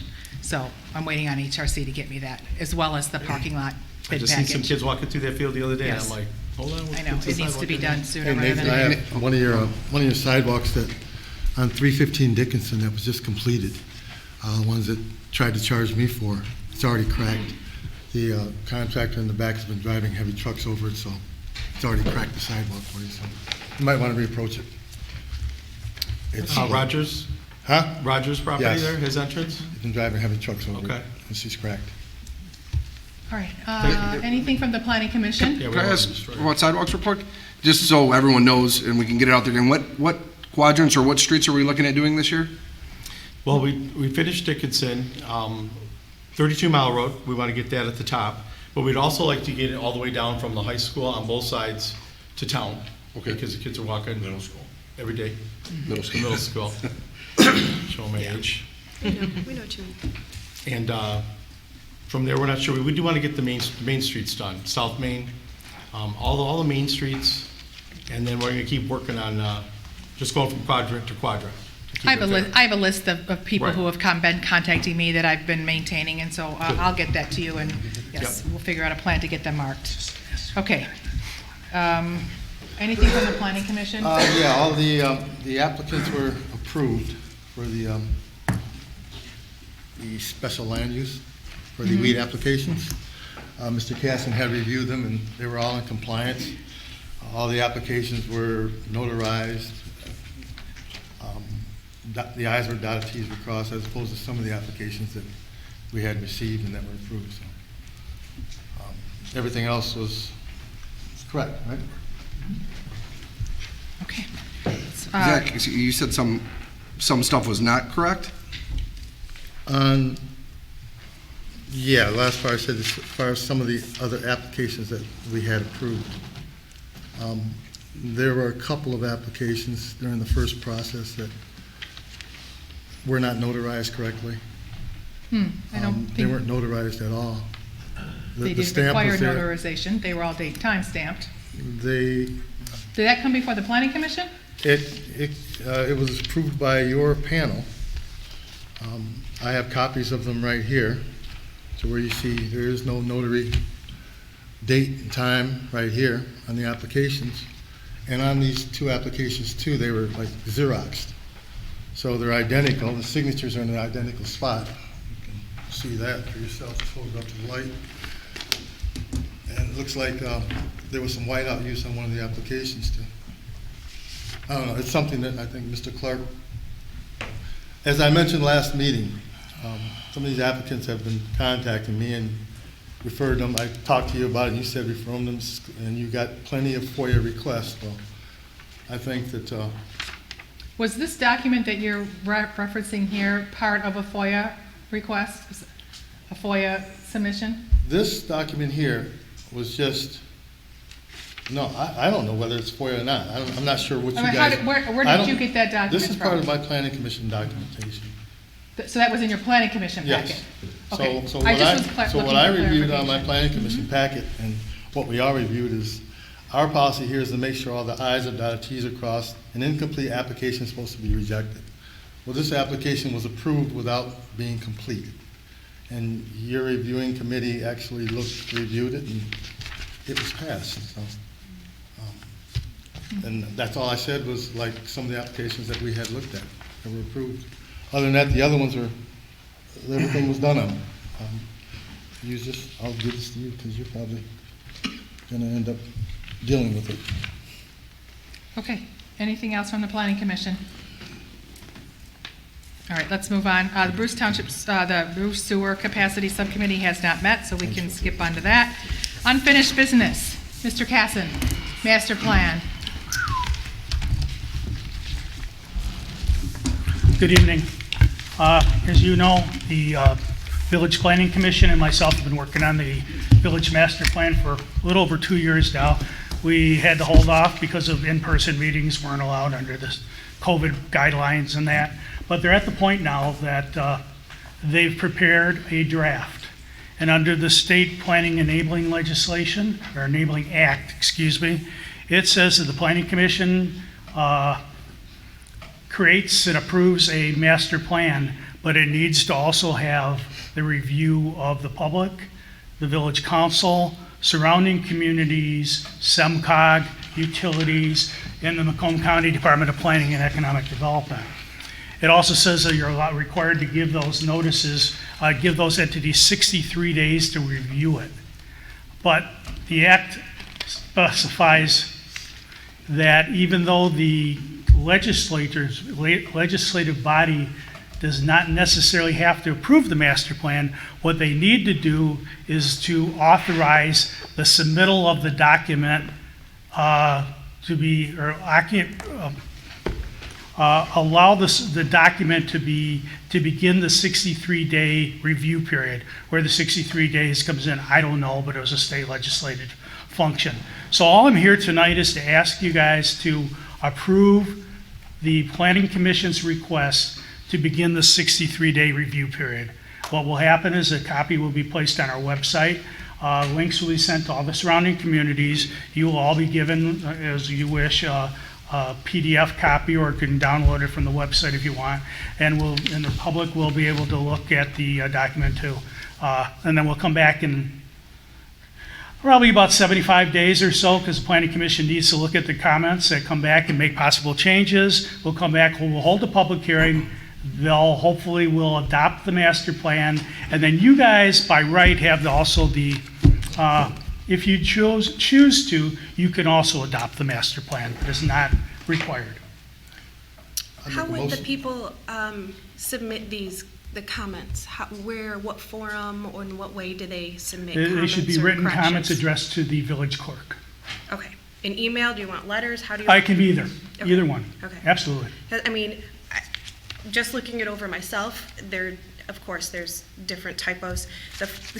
Not going to go into them, but right off the top of the bat, all of our trustees are not correct. We have a trustee that is not a trustee on the list, and Justin Parker. I understand is missing. that, yeah. So I want to just go over it and send it to the clerk? Please. Okay. Yep. And I don't know what version you have, but they've been continuing to be updated. This is the March 1st version now. Okay, I don't know which one we got. It would say March 1st right at the beginning. Should get those corrections to the clerk before the. Oh, absolutely. within 60 days. Yep, it's a work in progress. Every time, if you send me something, I'll make the changes immediately, and so that it's revolving. I'll make a motion that we start the timetable here, 60 days. I would second that. Thank you. Okay, all in favor? Aye. Any opposed? All right. Thank you very much. We shall, actually, we received a letter from Wright Township for their master plan at the village offices, and I gave it to Catherine, so she can begin probably utilizing that same basic format to send to the surrounding communities to start Yes. garnering their input as Yes, well. and I'll provide Yes, the specific language for our community. yep, all right. Thank you. Thank you. Thank you. Appreciate Good night. your time on that. Let me ask you, how will the residents within the village know that it's posted to review? Do you plan on notifying the residents? It will be on the website. So if the residents don't go to the website to look, they won't know that it's been posted for review? If the board wants, I don't know how the board would So the board notify. does that, not you? The board would have to choose to send a letter to every resident, is that what you're saying? I just wanted to know how you were going to notify the residents it was ready for review. It would be on the website. Unless you guys want to do something differently. Put a newspaper notice in the paper. We can put it on social media. We could, I'll make sure that we mention that at next week's special town hall meeting to try and engage. We can probably put a notification in the window for anybody who's walking by, noting the link to it. Do we have a date Yeah. that'll be available? A date that it'll be available to review? Like if we're gonna tell residents that it's On the available. website to review. It's as of- available now. It's now. Yeah. On our website? I don't know if the link is on our website or not yet, so you It'll can be there upload tomorrow. that. We'll have it Okay. available tomorrow. Perfect. Thank you. Okay. The agenda item that we added for the catwalk, I know you guys talked about that at the special meeting that I wasn't here and agreed to table it because there was some concerns over the state condition of it for the outer. I know, anybody walk out there to take a look at it? Okay, I did ask our DPW supervisor to go over and take a look at it. It does need some repair. He can be specific, we may need to get a new aluminum or heavy-duty ADA. The ramp used to be ADA, and that was removed, and then some steps were put in, but there's the portion of the handrail that's missing from those stairs, but I feel adamant that it needs to be ADA, so certainly we should put that ramp on there. He also looked at it and thought it might need some concrete work. So while we're still addressing the repair condition, the situation is we're gonna take it sight unseen, just like when we sell property to the, whoever wants to buy it, right? You get what you get, right? The school has asked if we want to take over ownership of that catwalk and the maintenance thereof. Tim thought that the ramp and the concrete repairs may be a couple $1,000s. Is that fair? Well, do you have I can't have a meeting with Chris from school on Wednesday. Just meet him out there because the gates are locked, so I can't have access to it. Right. There's probably 30 feet of fence that is falling down. Concrete I can't tell because it's covered in leaves, so I'd have to, clean the leaves off to inspect that. But yeah, the steps would have to be removed if we're gonna make it ADA compliant and either pour a concrete ramp or put an aluminum ramp in. Let's see if we table it. So it's gonna need some repairs. Well, before we do any of that work, I just want to know realistically, what's the threshold? Do we want to have it remain open to the residents? If that's the case, then we need to assume ownership of it and, unlock the gate so that people can walk through and get to the field, back and forth. I'd like to see it. Or we say we not. I mean, I have been approached by Mr. Tom Ridley, or the neighbor over there. He has some petitions that were signed that says, please preserve the catwalk. People want to use that track for exercise. And I think, If the property where the middle school is developed, that'll be for all those homes as well. Right. So is the steps and the ramp, is that part of the property, or is that getting onto the school property? No, the steps are halfway. I mean, where the fence is, it's half is on one side of the gate and half is on the school property. So part of it is on the school, once you get to the school property, then it goes down, correct? Well, there's a couple steps on the school property, there's a couple more steps on the other side of the gate. so while we can approve the repairs when and if we get, a detailed bid, I just need to know if you're in favor of keeping it or not. Yes. Yeah, I guess a plan on upkeep and maintenance throughout, leaf removal, snow removal, what are we gonna do with that? I'd like just to know a plan my before we initial say, thought let's take was- this on, and then we end up blocking it because we can't afford, or we don't have the resources to maintain it. My initial thought was that it should remain probably locked during the winter months for snow and ice for the liability. But, I don't think people are really walking there in the winter months anyways, but when it's seasonal, I see no reason why it shouldn't remain open. Then, are we gonna plan on locking it then nightly? No. Or are we gonna put lights and put power to It it? never had lights or power And before, but it's always so been I don't know locked. why we Yeah. would need to do that. I think it's always been locked at night for No. a long time now, yeah, it has Right. been. Not when we were young, maybe not, but. It's locked right now, but That was a long time ago. I would think we would need ownership before we start improving upon it. How do we go about retaining the ownership of it? Right. Dr. Robinson said that he just needs to get a affirmative yes, a resolution that we would like ownership of it. His legal team has already met with our legal team, and so they've worked out all those details, so Would you it's like a just an motion now? administrative decision. Yes. I'll make the motion that we take ownership of it and agree to maintain it. I'll support it. Mr. Moulton, motion by Bartholomew, support by Edwards. Any other discussion? All in favor? Aye. Are there any opposed? Okay, so we'll get that moving forward. All right, other item that we added was for appointed positions. I was very concerned when I saw this flyer circulating on social media. Don't know who created it. I don't know who used the village logo. It certainly looks like it was something that was issued by the village office. I have some concerns over intellectual property rights because this did not come from the village office. So not sure who took the liberties to do that. It was on your political page, so I don't know if you drafted this or yours was the first place that I noted that this was posted. So I don't know if you created this. And so that was your concern? Well, my concern was that it looks like it was issued from the village offices and it wasn't. So yeah, that's a huge concern that people can just make that presentation, that representation. It would be like me drafting a letter and sending it on Mark's stationery. Just because he's the village attorney doesn't mean that that the letter would have been issued, I think that's concerning. from him. So yes, I had some concerns. I also was concerned that residents would show up tonight and think that we were talking about it as part of our agenda item because that's what it invites them to come to this meeting, which is great. I'm happy you're all here. We can absolutely talk about this. I didn't add it to the agenda item because I still was doing some research and some additional work on it.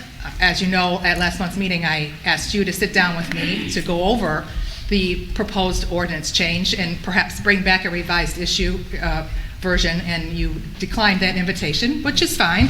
I can do We're here, that myself. we're on the topic. Yeah, I mean, if we have residents who want to discuss it, I don't know if this needs to be a bashing session here for whatever reason. No bashing, no bashing at all.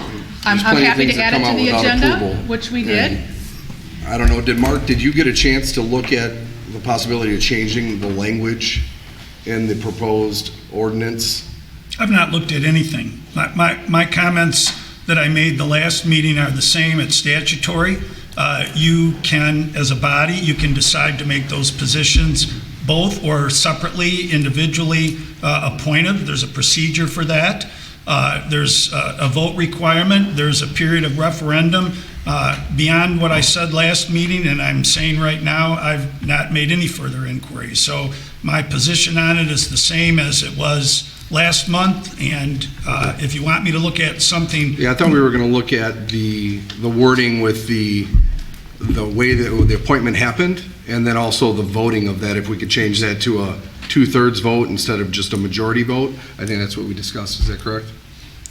The change of the ordinance requires a 2/3 majority. The change of the ordinance, but when we were going through the ordinance as presented at the last meeting, and I think you agreed with me that you'd be willing to look at changing the appointment when that happens, if that happens, to a 2/3 vote also, not just a majority vote for the actual appointment, not changing the ordinance. Yes.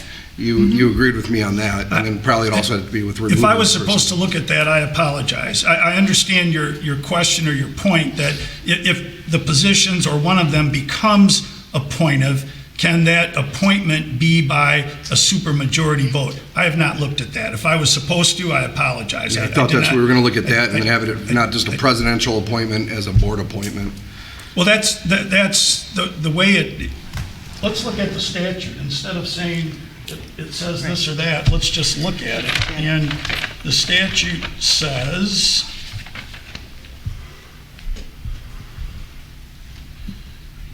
the council by a 2/3 of the members, the council by a vote of 2/3 of the members of the council may provide by ordinance for the nomination by the president and the appointment by the council of the clerk or the treasurer or both for such term as the ordinance may provide. So that might be an inartful use of wording, but it's the legislature's wording, and the president nominates. The statute uses the word appointment, but I think you could substitute approves, the approval being by the council. So it's a nomination by the president and an appointment by the council requiring a 2/3 vote. And if that's done, then there's a period of time for a referendum. It can be challenged, and there's a certain number of people who would have to sign the petition to call for the referendum. That's all by statute. You cannot change that. That's to change the ordinance. No, Or no. to create no, it. That's if it goes through. To make an No, appointment. right now, you don't have an ordinance regarding how the clerk and the president and the trustees assume their positions. It's all statutory. It's by election. The terms are set forth by statute. They're staggered. The elections, the way they're conducted, they used to be by the village, now they're by the town. In the village's case, the townships, or arguably 3 townships, because part of the village now is in Ray Township, or part of Ray Township's now in the village. But that's all statutory. You can't change that. And so if what you're asking is if you go to that method, if the council by 2/3 vote decides that it wants to have the clerk and or the treasurer's position nominated by the president, appointed by the board of trustees or the council, you can't change that. And if you're asking if you go that route, can you then have that appointment process or approval process be by a supermajority? And I have not looked at that. And if I was supposed to, I apologize. One thing I would add how something like this would work, it wouldn't be the president just pulling out a secret whatever and come up with a nomination. I would see the process being where the board would have a hiring committee. They would be looking at resumes, all that information would be putting out, and based on that hiring committee's recommendation, the president would make a recommendation for the board to adopt. But it wouldn't be just, here's a name, take it or leave, thumbs up or thumbs down, and then, okay, here's another name. It would be a formal hiring process, I would presume. I'd like to make a motion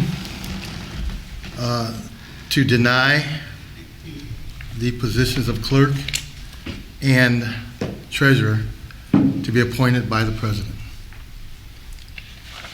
I think that's... Do we need to have motion on the another? floor? Do we have support? I support it. Do we Okay, need to we have have a another motion and public support. hearing in order to make a vote? You don't. The other public hearing holds. It does. In fact, you don't have to have a public hearing to adopt your ordinances. You're a village, you're not a township. You don't have first, second, third readings. So you could, if you chose, you could, somebody could make a motion. If it was supported, you could vote on tonight whether or not you wanted one or both of those positions to be appointed. And So I- that's the other question, it could be one or both. Yes, it does not have to be both. They're not joined at the hip. The statute allows you to choose one or the other or both. And that's pretty common with villages. Right, so we have a motion on the floor by Fowler. We have support by Poznansky. Would you please restate your discuss- motion for Catherine? It included, To I'm just deny- questioning, does it include both? to deny the positions of clerk and treasurer to be appointed by the president. So to keep it status quo, basically. Yep, keep it status quo. Can you do a roll call on that? Well, wait a minute. Oh, I'm sorry. Discussion. You have more discussion? Yeah, you don't have the power to do that as right now anyways, correct? No, I don't. So can that motion technically be made to deny the president to do something she's not allowed Or I to do can already? just keep it the way it is. That's even simpler. So wait, I mean, I understand what you're saying. I'm making a motion when it's already the way it is right now. Sorry. Right. I guess the thing would be to make a motion to approve it, and if it passes or fails. Okay, Right. so I'd have to change my motion to keep it the way it is, basically. It's Mr. your Clark, motion. is that what I have to say? Well, it's your I'm motion. going legal now. Now I gotta go legal if you're here. going to let me tell you what you have to say, I'd like to go around the table. Okay. If nothing is done, things will stay the same. Okay. The only way it's going to change potentially is if there is a motion made, supported, and voted affirmatively by 2/3 of you sitting at the table tonight to change that, to make one or both of the positions of clerk and treasurer appointed. And if you do that, then it'll trigger the time whereby people can seek signatures, and if they get the sufficient or requisite number of signatures within the required period of time, there would be a vote on that by the people. And so if you do nothing tonight, as far as the positions of clerk and treasurer, they're going to stay the same. Okay. So would you rescind your motion? I can rescind my motion. Okay. I would like for this council to consider putting a ballot initiative together. We heard loudly, anybody who tuned into the Washington Township meeting over Parks and Rec, the people were screaming, it's my voice, it's my vote. They wanted it to be put on the ballot initiative. If this board isn't comfortable, does not want to make this decision, let's put it to the voters. Let them decide. It's your voice. Before you get too far down that path, you may be able to do that, but I caution you because you are not permitted to seek advisory votes from the public. It's not a bad idea. It's good to know what the public thinks and have the public express their point of view, but the statute says it's the council that makes that change if you choose to make that change. And so it's possible that if you put that issue on a ballot, first of all, the result would only be advisory. And secondly, being only an advisory vote, you may have some issues with respect to using public money to have people vote on what is this body's responsibility. So I'm not going to say conclusively you can't do it, but I'm letting you know you probably won't be able to do that.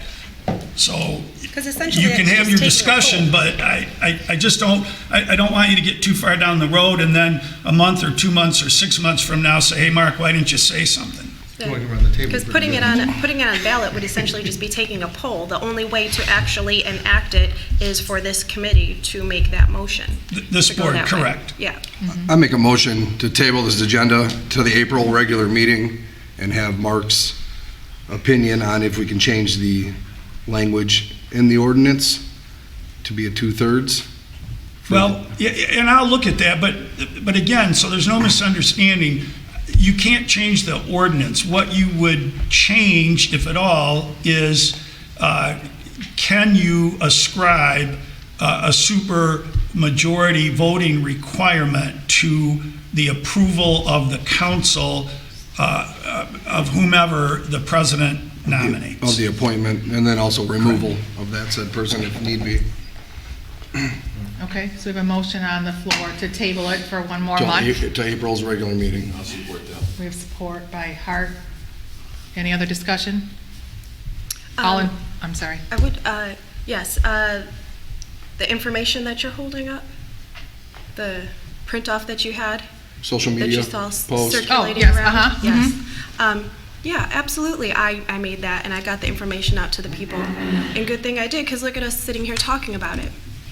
You had the chance, whether or not it was on our agenda, to talk about it at public comment, because you're not sure when it is going to be talked about, because you don't go to get a fancy mailer in your mailbox about this issue, about taking your vote away. So yes, I did put it out. I hung it up here at the Parks and Rec, because part of what you did ask me is not only to work on the ordinance, but to help get the word out. So that's what I did. I told you, yes, I would help get the word out. So that's what I did. I think the point is using the logo. I'm a Romeo resident. That's my logo. That's your logo. That's your logo. That's your logo. Well, I would disagree. Yeah, President Malzahn. You can disagree all you want. I didn't see, when I grabbed when I grabbed it from Google, there's no watermark on it. It doesn't say that it doesn't say any of that. President Malzahn, would you continue to look into that? Because I really don't want flyers put out with our logo that I had no idea about. That could cause a lot of problems, and I don't even know if it's legal. So if you could continue to look into that. What does it say right under it?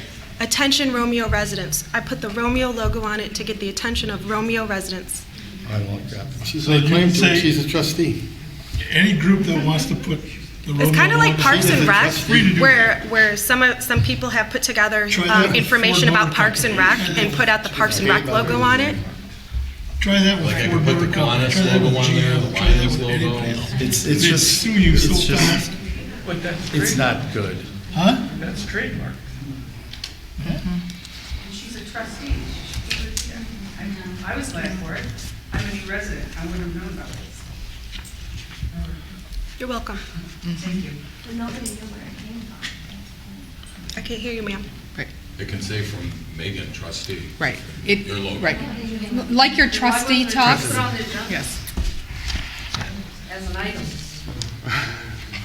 The concern is the other items of information that you do post on your page, which is absolutely your right to do that, your trustee talk. It says that it's from you.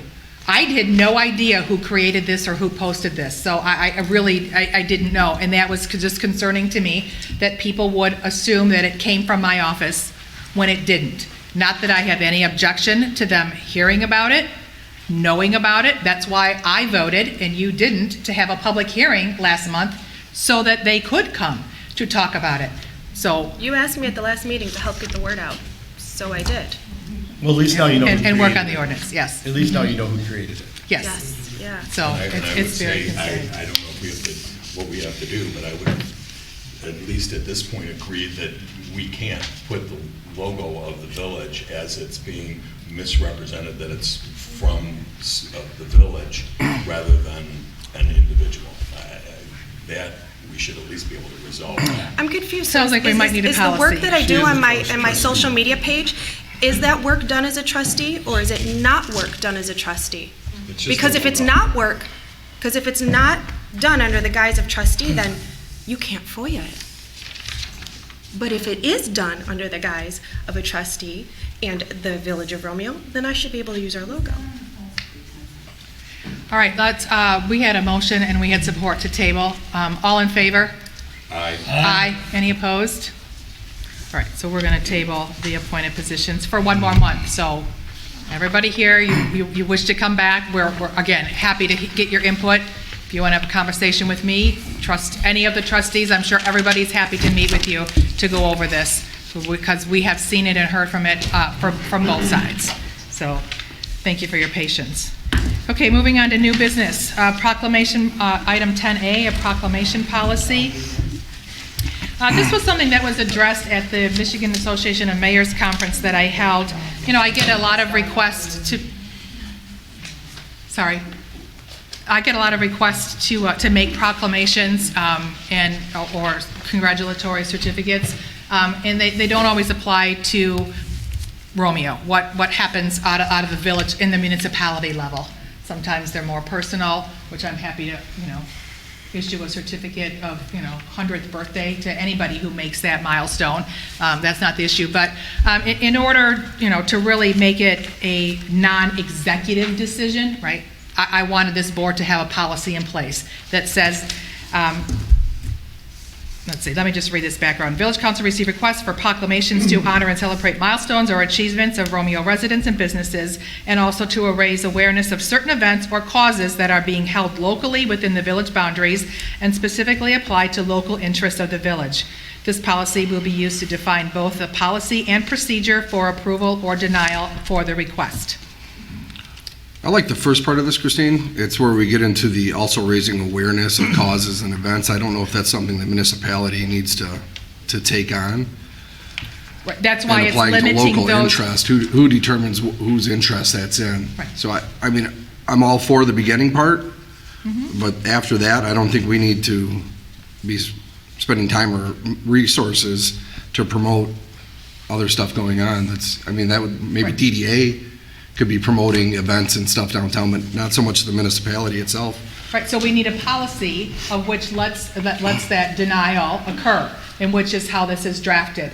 So this is basically saying that any person requesting a proclamation or presentation at a regular village council meeting shall submit their written request to the village president and/or his or her designee at least 14 days prior to the next regular meeting.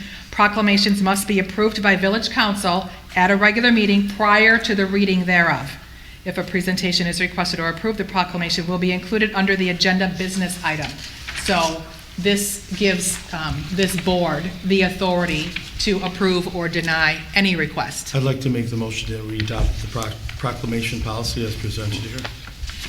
We have a motion by Bartholomew. Support. We have support by Edwards. Any other discussion? All in favor? Aye. Any opposed? One, I'm sorry, one? one, Who was that? that's me. Oh, sorry.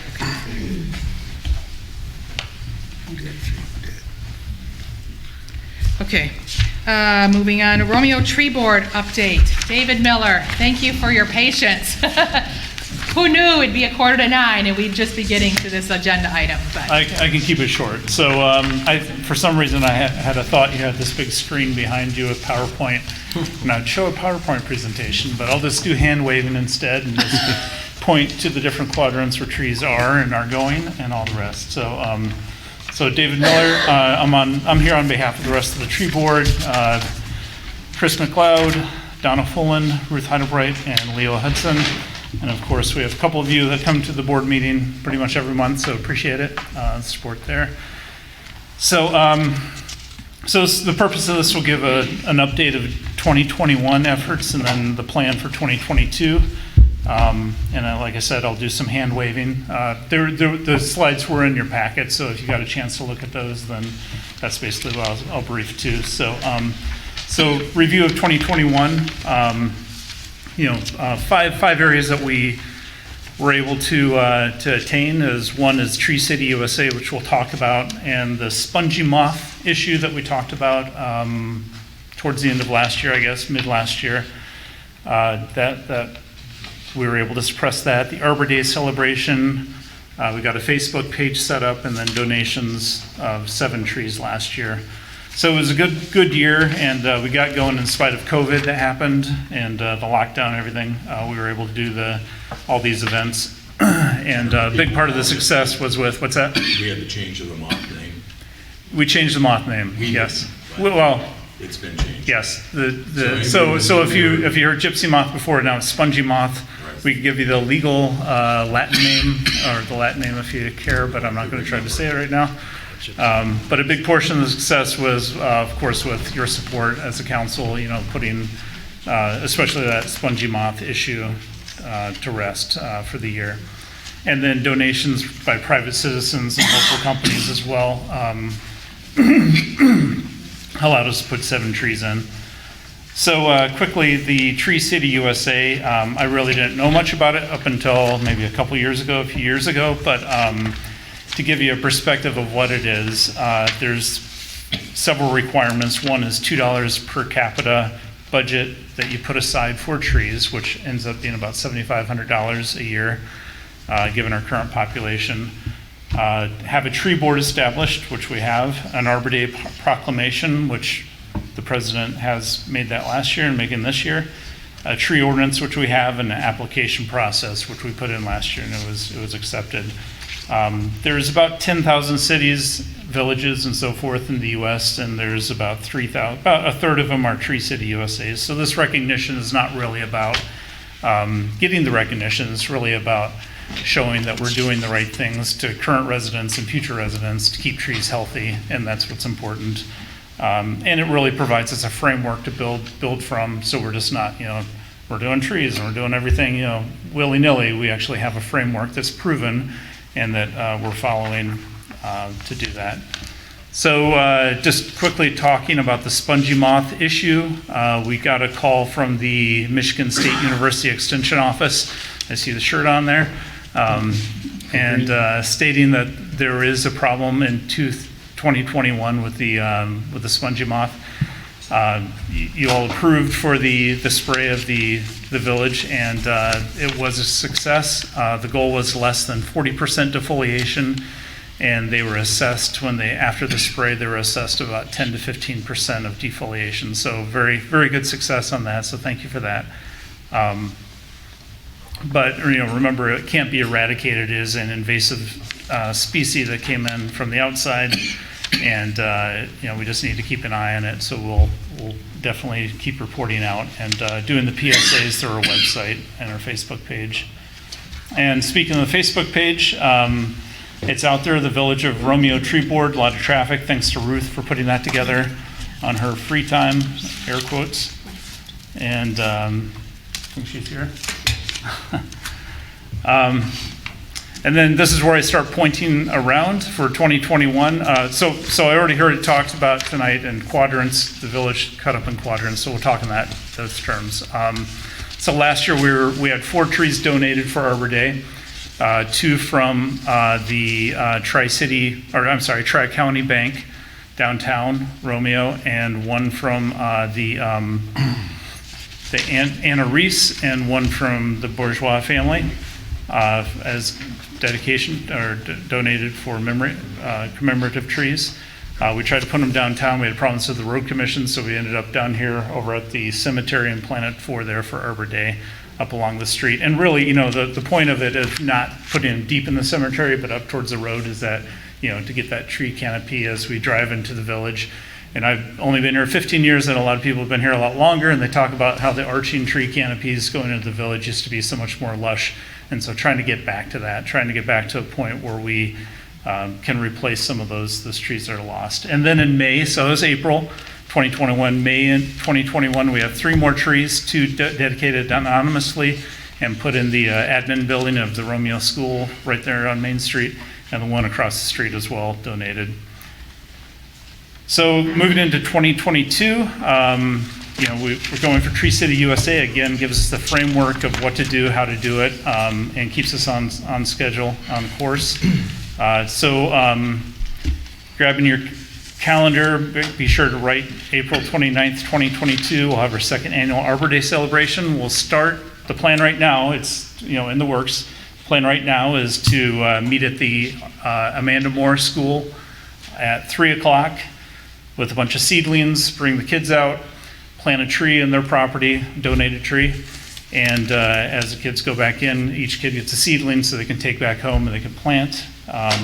And then move all this down at 4 p.m. down to the Village Park and do the proclamation. Move over to Starkweather Alley, or to Starkweather behind there, and dedicate a tree there, and then over to Kezar Library downtown and plant 2 donated trees there as well. So, and then we're working on a tree ordinance and tree policy letter to work with DPW and work with the residents so everyone understands kind of the general guidelines of what it means to put a tree in the right of way. Because we're only talking about trees in the right of way, really. You know, we care about all the trees, but the trees in people's backyards, you know, are good, but we're more concerned about the trees more in the public spaces. And then planting of these trees. So we'll get into the planting here in a couple, I'll say a couple slides, but a couple talking points here.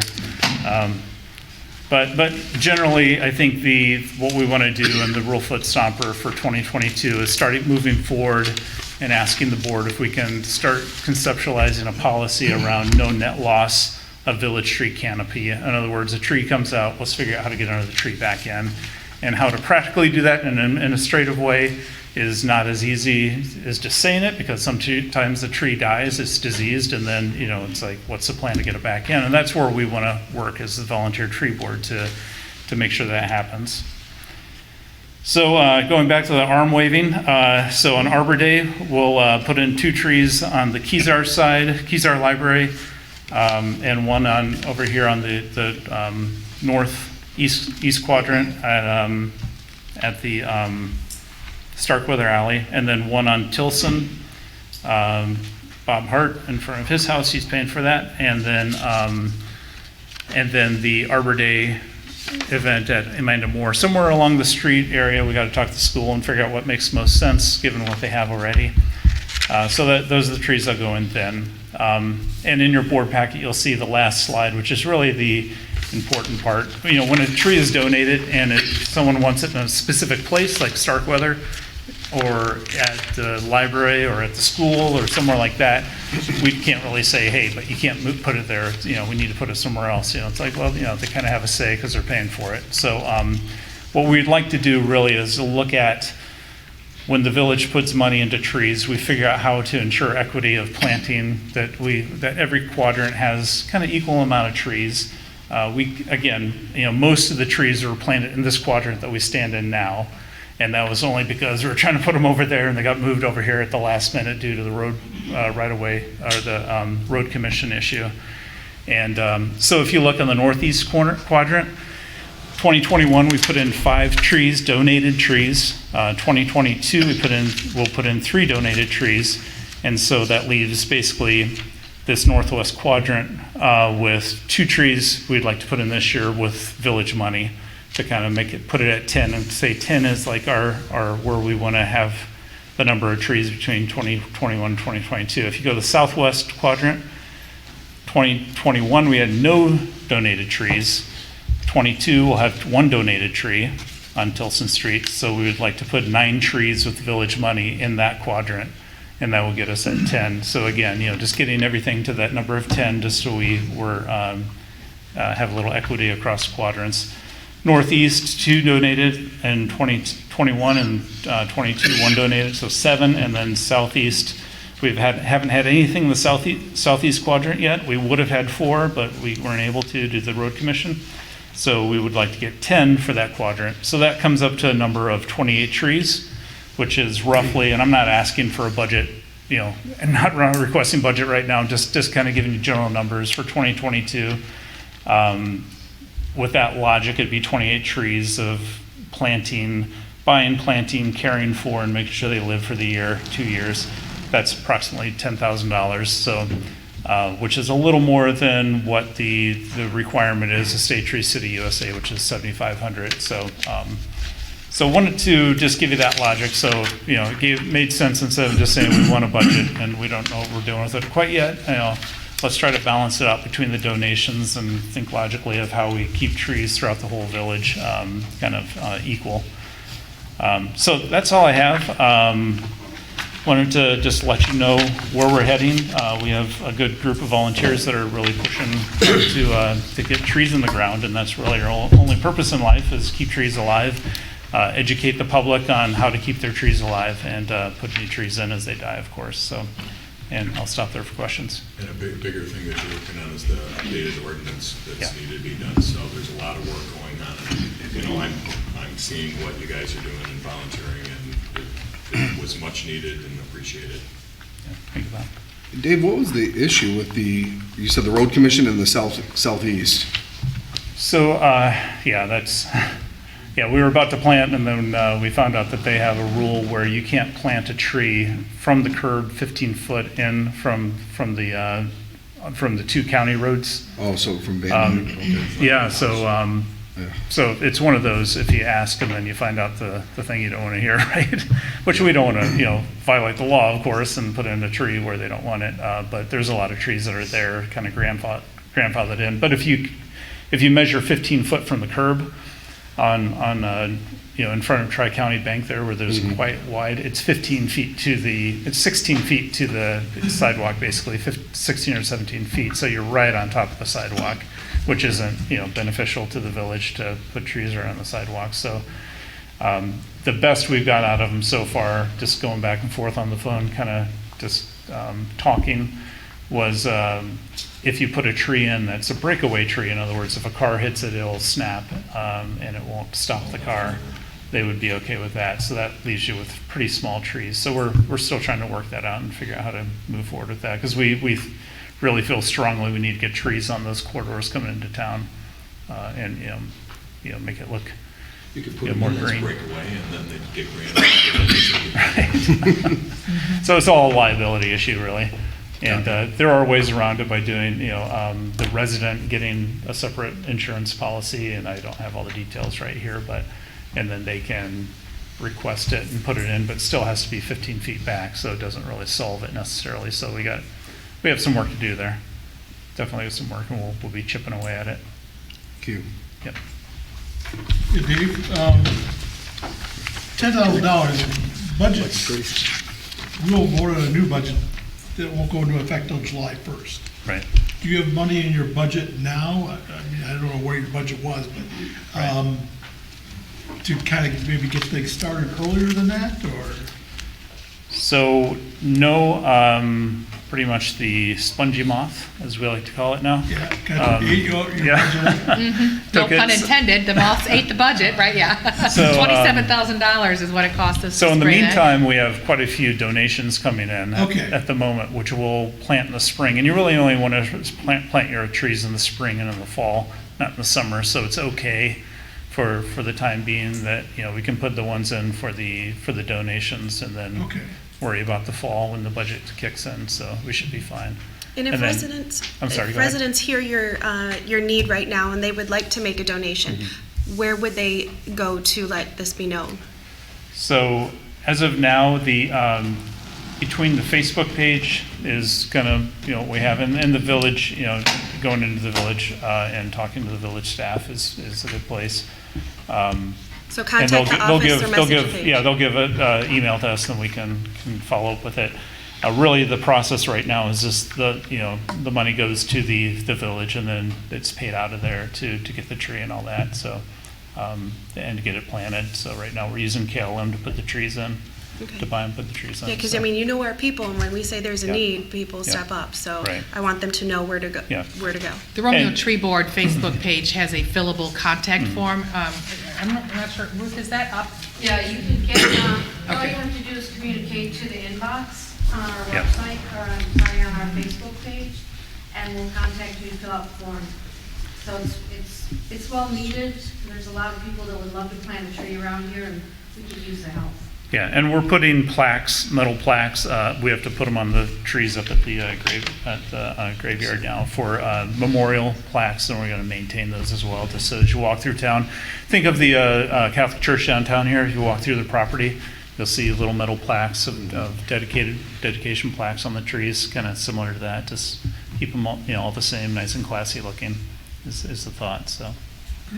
So, Thank you. thanks for the question. David. Absolutely. Yep. I believe David's going to work on a quick little budget request that he's going to have prepared for our goals and objectives meeting on next Wednesday to consider for our budget as well, so. I didn't come here to get tasked. I know, sorry. It never ends. The life of a volunteer. Thank you, David. I appreciate all of your efforts and leadership on that tree board. They're doing great things. Okay. So that sort of segues into our Arbor Day proclamation. So the Village Tree Board under the direction of, the Village of Romeo, under the direction of the Romeo Tree Board and the Village President, hold an annual Arbor Day event on Friday, April 29th, in accordance with the requirements set forth by the Tree City USA designation, which has been granted to us. And he just detailed this year's event. So as part of that, I need to make the proclamation that is on the second page. So can I get a motion to approve the proclamation per our new policy? Support. Okay, so we have a motion by Hart, we have support by Parker. All in favor? Aye. Any opposed? Okay, now I shall read this. A proclamation by the President of the Village of Romeo, Michigan for Arbor Day. Whereas in 1862, J. Sterling Morton proposed to the Nebraska Board of Agriculture that a special day be set aside for the planting of trees, and whereas this holiday, called Arbor Day, was first observed with the planting of more than 1 million trees in Nebraska, and whereas Arbor Day is now observed throughout the nation and the world, and whereas trees can reduce the erosion of our topsoil by wind and water, cut heating and cooling costs, moderate the temperature, clean the air, produce life-giving oxygen, and provide habitat for wildlife. And whereas trees are a renewable source giving us paper, wood for our homes, fuel for our fires, and beauty to our community. And whereas trees in our village increase property values, enhance the economic vitality of business areas, and provide character to our community. And now, therefore, I, Christine Melzon, President of the Village of Romeo, in the County of Macomb, and on behalf of the Village Council and the Romeo Tree Board, do hereby proclaim April 29th, 2022 as Arbor Day in the Village of Romeo, and I urge all citizens to celebrate Arbor Day and to support efforts to protect our trees and woodlands. Further, I urge all citizens to plant trees in order to promote the well-being of this generation and future generations to come. Dated this 21st day of March, 2022. All right. Thank you very much for that. Okay, next up, we have two DDA items, the DDA bylaws and the DDA budget amendments. We have, again, our Executive Director, Elizabeth Miller, here. So just to recap a little bit of background, the DDA Director has submitted on behalf of the DDA a draft document amending their current bylaws. They are requesting approval from Village Council of their amendments to Section 3 regarding the treasurer and Section 4 check disbursements. You have copies of that in your packet. Is there any discussion on the bylaws? And this was approved by Village Council last year, which is why this is coming back before us. for a DDA. For the change. Yes. Megan, do you have any input on this, being on the DDA? Like explanation a little further? So we had lost our treasurer, and we needed to reappoint a treasurer. At that point, the person that stepped up is in the business, I will say in the money business. So we needed to make sure that everything was, he couldn't be in charge of certain things because of the business that he's in. So we needed to adjust this, and that is where the language came in. So you're making a motion? I'd like to make a motion to approve the proposed DDA bylaws as presented. I'll support. Okay, we have a motion by Bartholomew, we have support by Parker. Any other discussion? All in favor? Aye. Any opposed? Slack doesn't stay in. So moving on to item 10E, DDA Executive Director Elizabeth Miller has submitted on behalf of the DDA its March 7th, 2022 board-approved budget amendments. The DDA is working with their interim accountant to bring its fiduciary reporting, budgeting, and accounting procedures into alignment with the standards required by the state of Michigan and the Uniform Municipal Accounting Codes. Since their budget obviously is a part of our budget, we felt it was prudent to bring the budget amendments, again, they are approved by the DDA, forward for our approval as well. If there are any questions regarding that, Elizabeth is here. Or hearing none, make a motion to approve the DDA budget amendments as presented. Second. No. I thought she made a motion. Oh, does this need? Did you make a motion? It does need a motion, yes. Oh, I can make the motion, I yes. seconded it, yes. Oh, it just says, it said no board action required. To receive it, well, a motion to receive it. Oh, Yes, got it. that's basically what we're doing, And I yes. still second. Okay. Okay, moving on, lawn maintenance RFP. No, well, it's no board action that's taken, we just have to agree that we're receiving it, which we did. You want to do all in favor of receiving it? Any opposed? Okay, it's received. Okay, so the contractor selected from the previous RFP, the Snowplow Group, has notified the clerk's office they will no longer be providing services to the Village of Romeo. Therefore, a new vendor will be contracted to perform services as outlined at the village-owned properties identified in the draft within your packet. Proposal should also include an option for work performed at the Romeo Cemetery as identified. So the properties include the Village of Romeo Park, on the corner of Rawls and Newberry. There's a piece of vacant property, 378 Sisson Street, at the IRP, which is 270 First Street, the booster station, 213 Dickinson, the alleyway at 200 North Main Street, the water treatment plant located on St. Clair, the Romeo DPW grounds at Powell Road, the vacant property until it becomes a parking lot on Church Street, the southwest quadrant, which is behind the Office Pub, the 32 Mile Road and Bailey Street easement, and the parking lot at 32 Mile and Bailey Street. You can see the outline of work that's stated. This is the same RFP that we issued in previous years. We just updated the dates for submission and the years of coverage. I'd like to make the motion to approve the RFP as drafted for immediate posting. Support. The cemetery's always been included with our lawn maintenance, or has that been handled internally? We asked for a separate submission on the last RFP, just as a cost comparison to what it costs to have that done by the current employed staff. So that's why we included it, not as part of it, but as a separate submission. So that'd be completely separate, not Yes. voted on? Mhm. Okay. I'm sorry, so we had a motion by Bartholomew, was that support by Edwards? Yes. Okay. All in favor? Aye. Any opposed? Okay, we'll get that issued right away, because spring has sprung. Okay, a marijuana business license. As mandated in Village Ordinance Number 5, the review of applications for the one submittal attached for a marijuana business license has been completed. The clerk has forwarded to me all required documentation and has reported that the one application has satisfied the submittal requirements specified in Ordinance 557. After review of the separation measurements stated in the Village of Romeo zoning ordinance, section 46-5, this application has met the 750-foot property line to property line buffer zone required by the ordinance. Therefore, based on the date and time stamp under which the application was received, meeting all criteria in Ordinance 557 and in Section 46-5 of the Village Zoning Ordinance, I approve a marijuana business license for the following parcel ID, number 27-01-36-426-009, also known as 100 Schaefer Drive. No board action is necessary. Yep, just going to state it that we have given that license. Congratulations. Thank you. Okay, moving on. Wastewater treatment pump replacement, item 10H. I apologize that the packet was missing one piece of the second page. I believe you all had it at your place setting. In order to keep the wastewater treatment plant functioning at optimal levels, a replacement solids handling pump is needed. Curb Pump is the preferred vendor of choice for the equipment.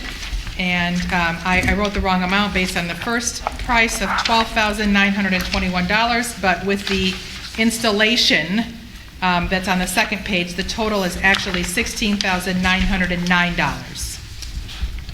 So I'd like to make a So- motion. No, I'm just kidding. Go ahead. Right. That's fine. Al's been Once waiting all I gotta night. talk, I'm happy. Right. So, good evening. So last year in August, I came to you and asked you to pick out, we had 3 quotes for a pump for our tower. We have 3 pumps for that tower. We want the exact same one, all 3. So at the time, we picked out the one from Curb Pump, who is the manufacturer's rep for Fairbanks Morse. And we've gotten that pump and we have it installed and it's working great. So, in fact, because of the way the supply is right now, I need to ask you to do this now so we can get the pump, because it's 16 weeks before we can get the pump, so we can get it next year, next fiscal year. I only have one quote because, like I said, we want to use the same pump, the same manufacturer. And at the time when I asked you for these, I told you that I'd be doing that. And then next year, when I ask for the third pump, I'll probably come with just one quote from the same folks. Okay. Can you work them down a little bit next time? I could try, but Yeah, work them. everything's going up. I'd like to make the motion that we approve the pump purchase as requested by Washington Township Supervisor Al Lapierre. Wastewater treatment plant supervisor. Wastewater. Yeah. Don't be shipping him down to Washington Township. They don't even, yeah. And I I'll suppose I would support. support that, yeah. I'm sorry, that was a motion by Bartholomew. My apologies. Who supported? Justin is fine. Okay. Al, I might ask this on the last one too. Is there an option to look at rebuilding these instead of just a full-out replacement? Is it The feasible? three pumps we have were put in when we built the plant. Mhm. And we did, I think we took talk about this. Mhm. We've rebuilt each one of those pumps twice. They Okay. keep breaking shafts. They're a Payco pump, Mhm. and they keep breaking shafts. We got to get away from that. I can't keep rebuilding this. It takes hours and hours and hours of time and thousands of dollars to do this. Plus, we can't get any more shafts for those pumps. They don't make them anymore. So we're down to the last one. Yeah, I thought we touched base. I just wanted to clarify for myself. Appreciate it. The difference from last year and this year? I think it was pretty close. It was $16,000 last year, I think. I was gonna say, how long is this quote good for? Because when we buy the second one, is this quote gonna be good? Or the third one? Yeah, and so, and like next year I'll come. I just want to do this now so we can get this at the beginning of the physical year. So I can, because I really need to get it. Is there a life expectancy of the new pumps? I'm hoping 20 years, but you don't 20. get it really, you don't really get a guarantee if you pass like a year. Yeah. Thank you. All right, so we have a motion Thanks, to approve the purchase by Bartholomew. We have support by Parker. Any other discussion? Roll call, please. Bartholomew? Yes. Edwards, I'm sorry, Parker? Yes. Edwards? Yes. Fowler? Yes. Hart? Yes. Poznanski? Yes. President Malzahn? Yes.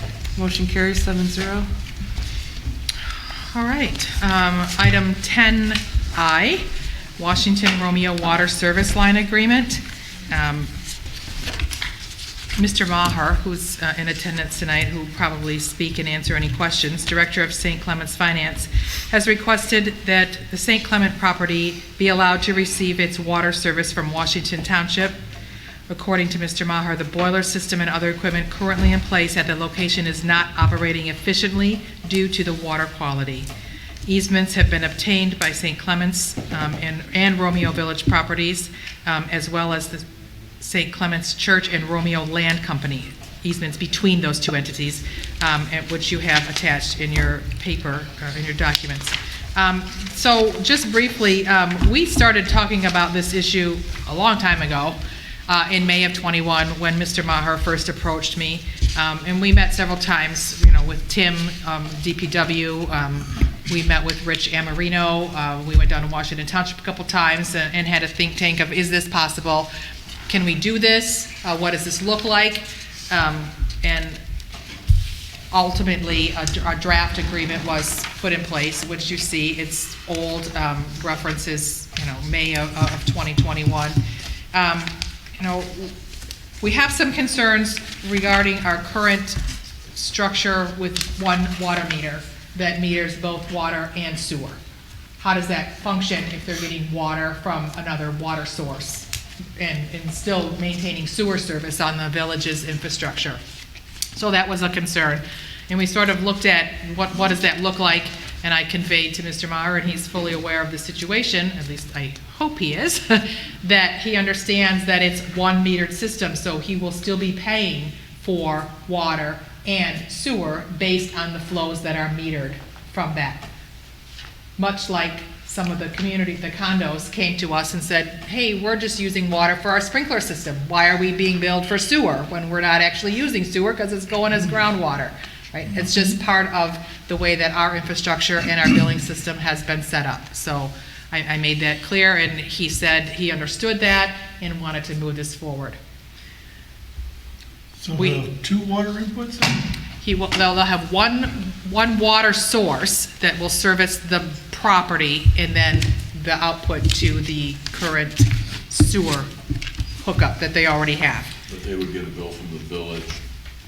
Based on the Washington A water Township? bill, but it would be really for sewer, and they would get a Washington water bill? Well, that's part of Mark's concern, to be perfectly honest with you. Him and I met, we went over this contract. This contract really doesn't have any protections for the village in it, especially regarding those billing matters. So this was drafted by Washington Township's legal counsel, Mr. Siebert, and Mark has some concerns, but before we went any further with the contract and the language, really wanted to find out, is there support? Does this village council think that it's a good service to provide to the church in their request? Honestly, I have some concerns myself with infrastructure coming from another municipality into the village boundaries. It just is a concern that opens the door for other people on our system to ask for the same consideration. Whether it's valid or not, I'm not arguing that. I understand the equipment, Currently, is he on a well? He's on our well? He's on line, right? our system. He's not on our Detroit water, he's on. Correct. Yep, and So so he don't we wants have a- to get on Detroit water. Don't we have a line running right down Newberry Street? Because, or down the railroad tracks area, right there? The old railroad tracks? Thought that's where they No. got that line. That line stops across the street. Durham. Tim can answer that better. Sorry to put you on the spot. There's a 96-inch main that runs down alongside the tracks, but Detroit Won't let us tap it. will not tap that for a small service.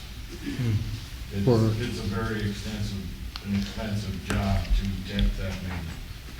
Because it's, let's say sometime in the future, our well might start messing up. That would be an excellent tap to have to service that western quadrant.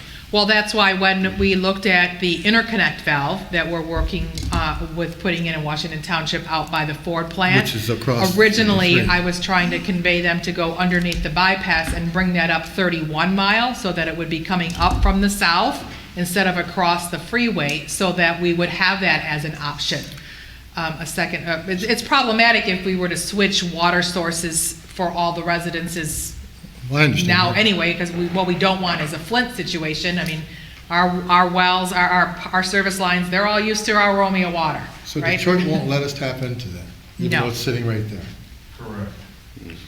It's not as easy as. Yeah, it doesn't surprise. It's a 96-inch main, right? 96 inches, that's huge, yeah. So this, go ahead. Do you mind if I A lot of tap service. say a few? Yes, oh, please, yes. mhm. Sure. Steel reinforced, like it's not. I'm sorry, these weren't in the packet. Yeah, okay. This is the monster that's causing our issue.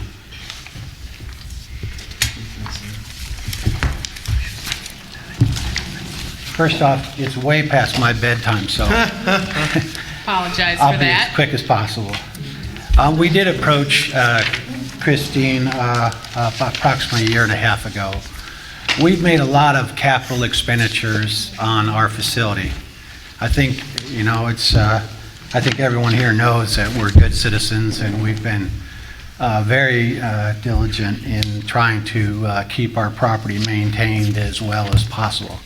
I was very flattered by the comment from your tree man that our trees are nice and classy looking, so I appreciate that. We do care a lot about how we are in the community, and we care about the community, and actually we care about all of you people here tonight. It's a big job running a community. We just happen to we've been reluctant to come because we're kind of unusual. Our situation is this: we have a 17-acre campus, and in that, just as an example, I've got 28 rooftop units on the top of those buildings over there. I have over 30 toilets. I have no idea how many sinks and faucets I have, but the unusual part of it is that those things typically work great if you use them a lot, but in our case, we don't use them a lot. They come in on the weekends, and they're used a little, and then they go away and they sit. It's just very rough on our equipment.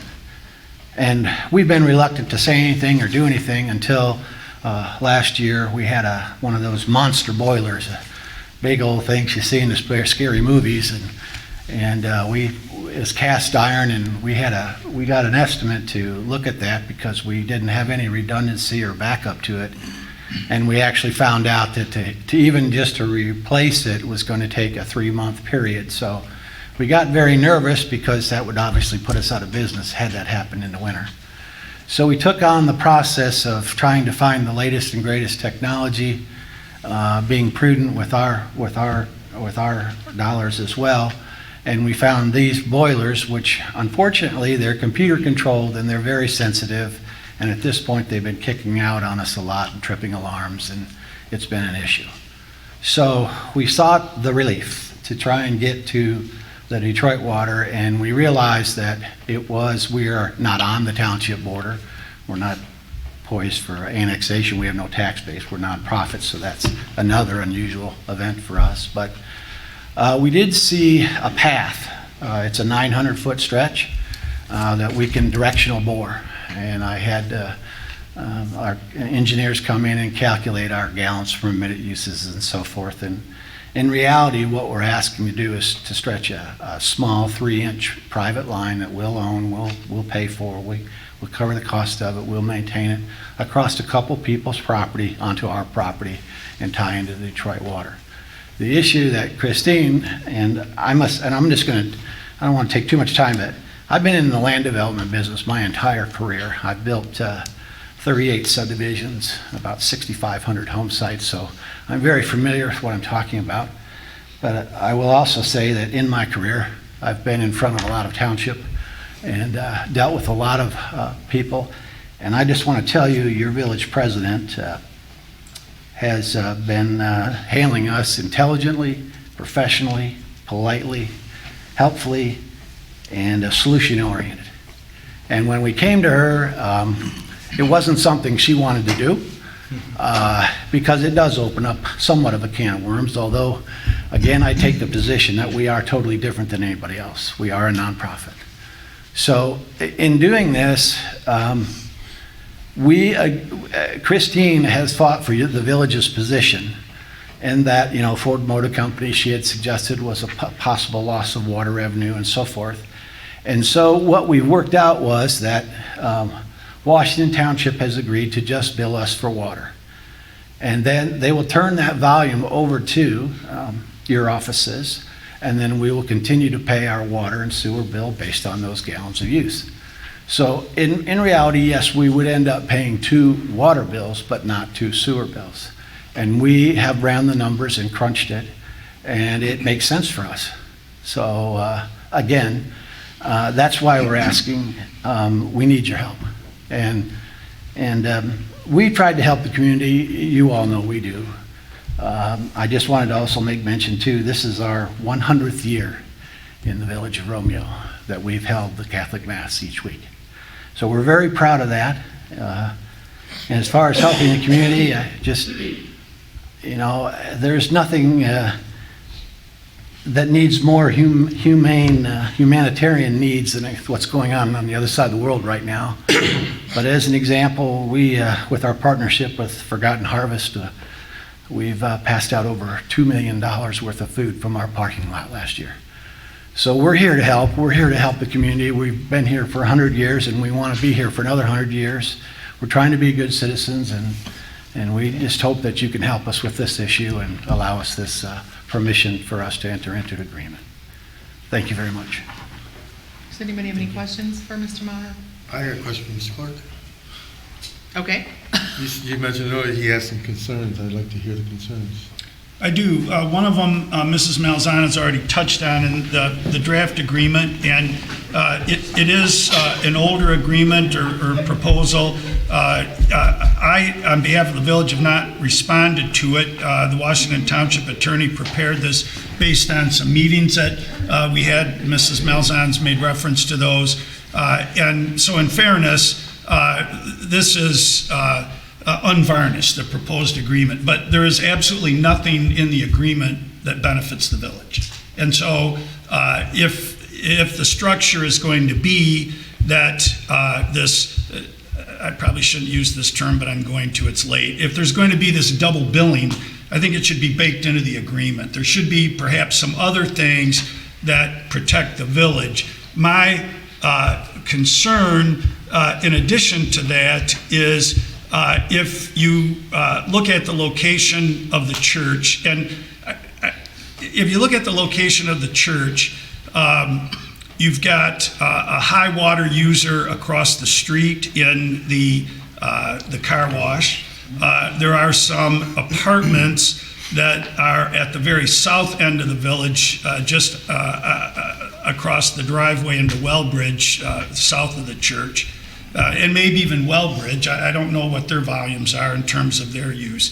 But you have some potentially high volume water users. And while I agree with Mr. Maher that the church is unique, I will tell you the next one in asking for it is going to be unique also. And the one after that's going to be unique.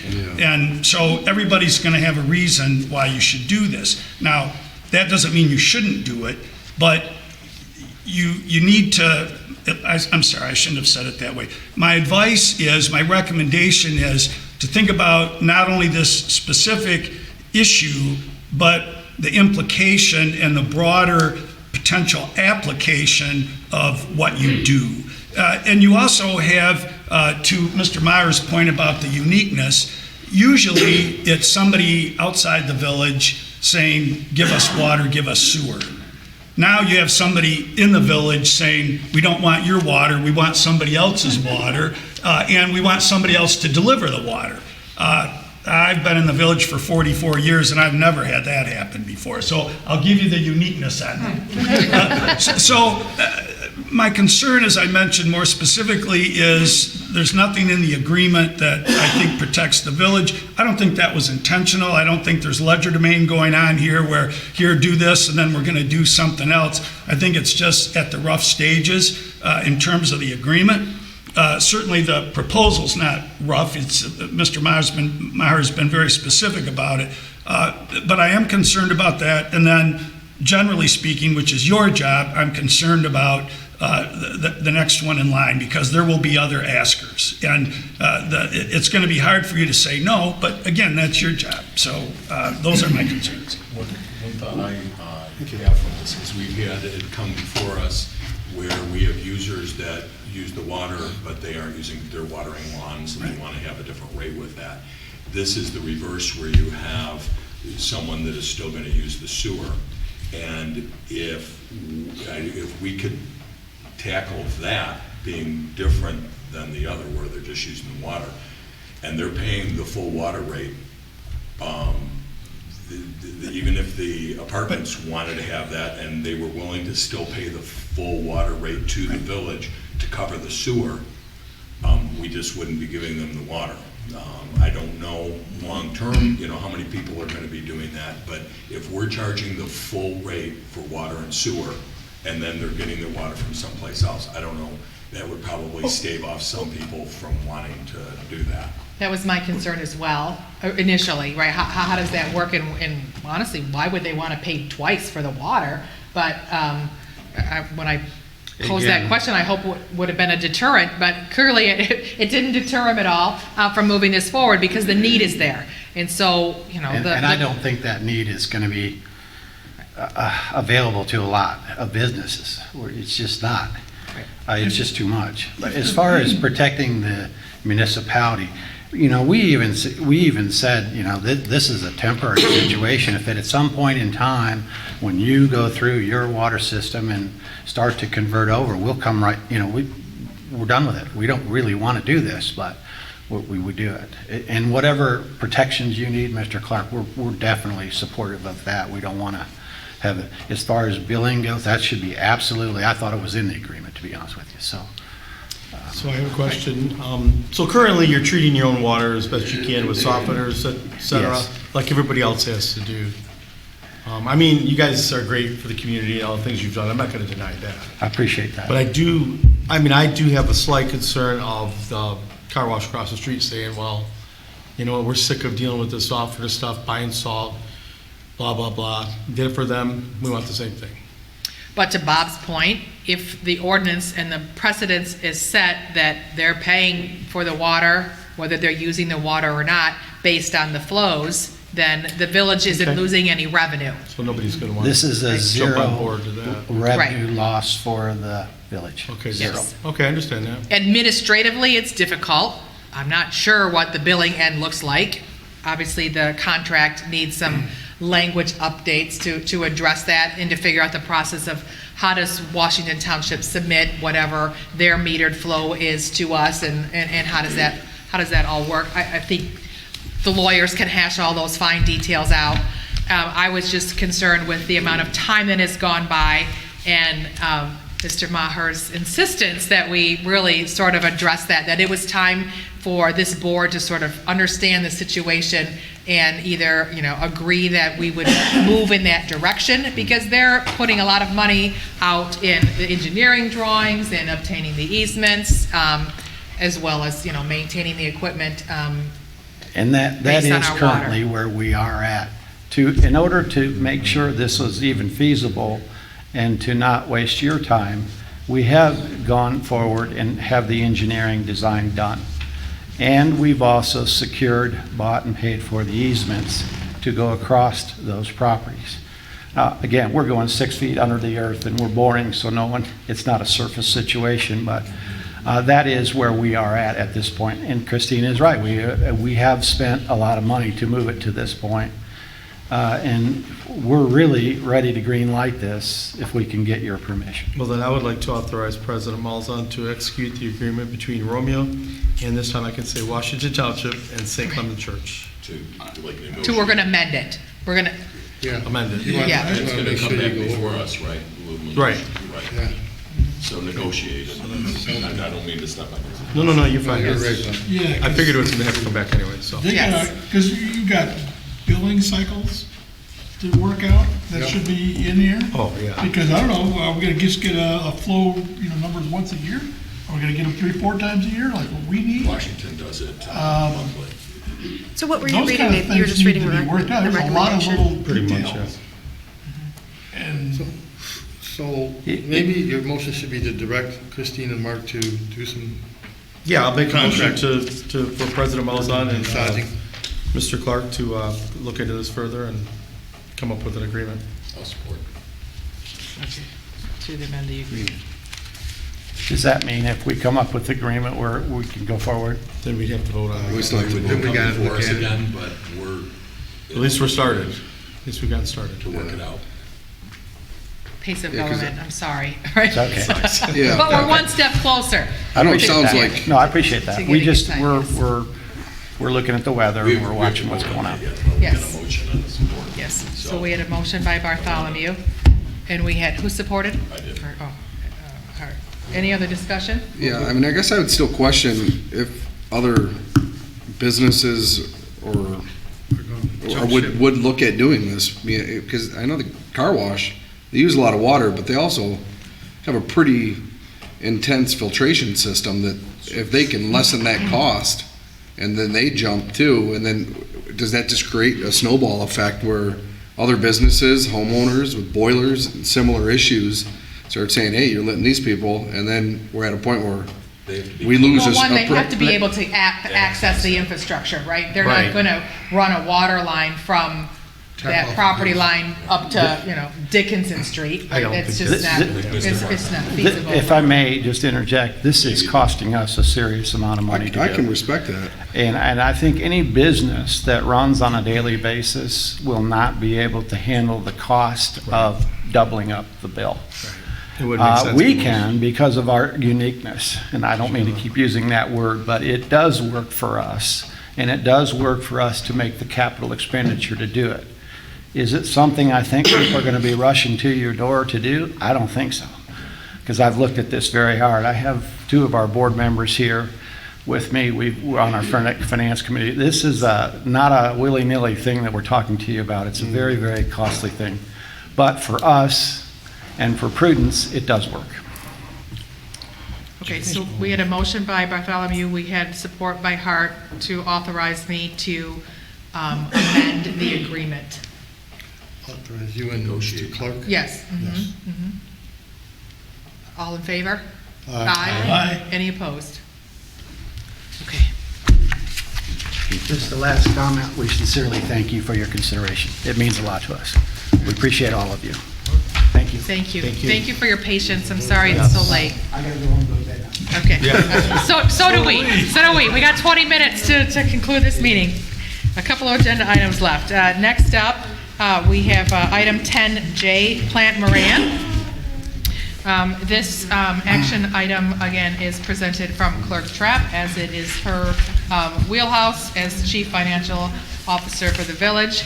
But as just a bit of background, before she takes over the lead, our village accountant has recently resigned his position.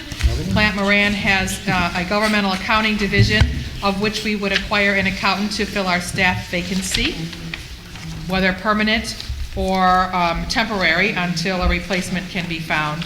So we're gonna put this out for advertisement, but this person is in temporary, is that what I just heard?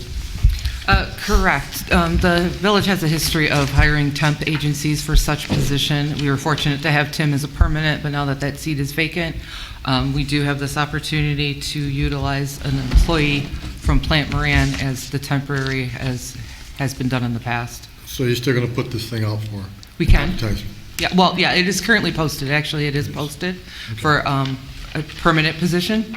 I have been getting a few resumes in. So, but in the meantime, because we do have, Tim is officially gone, his last day, and he turned in his key, so we have that vacancy right, it's So this person's immediate. just filling the void until you look over all the resumes, okay? I mean, if that's what is chosen, yes. What are we currently paying hourly for Tim, or what were we? He was salary at 26 grand a year. And then his hours varied because he was at a salary position. How does this cost compare?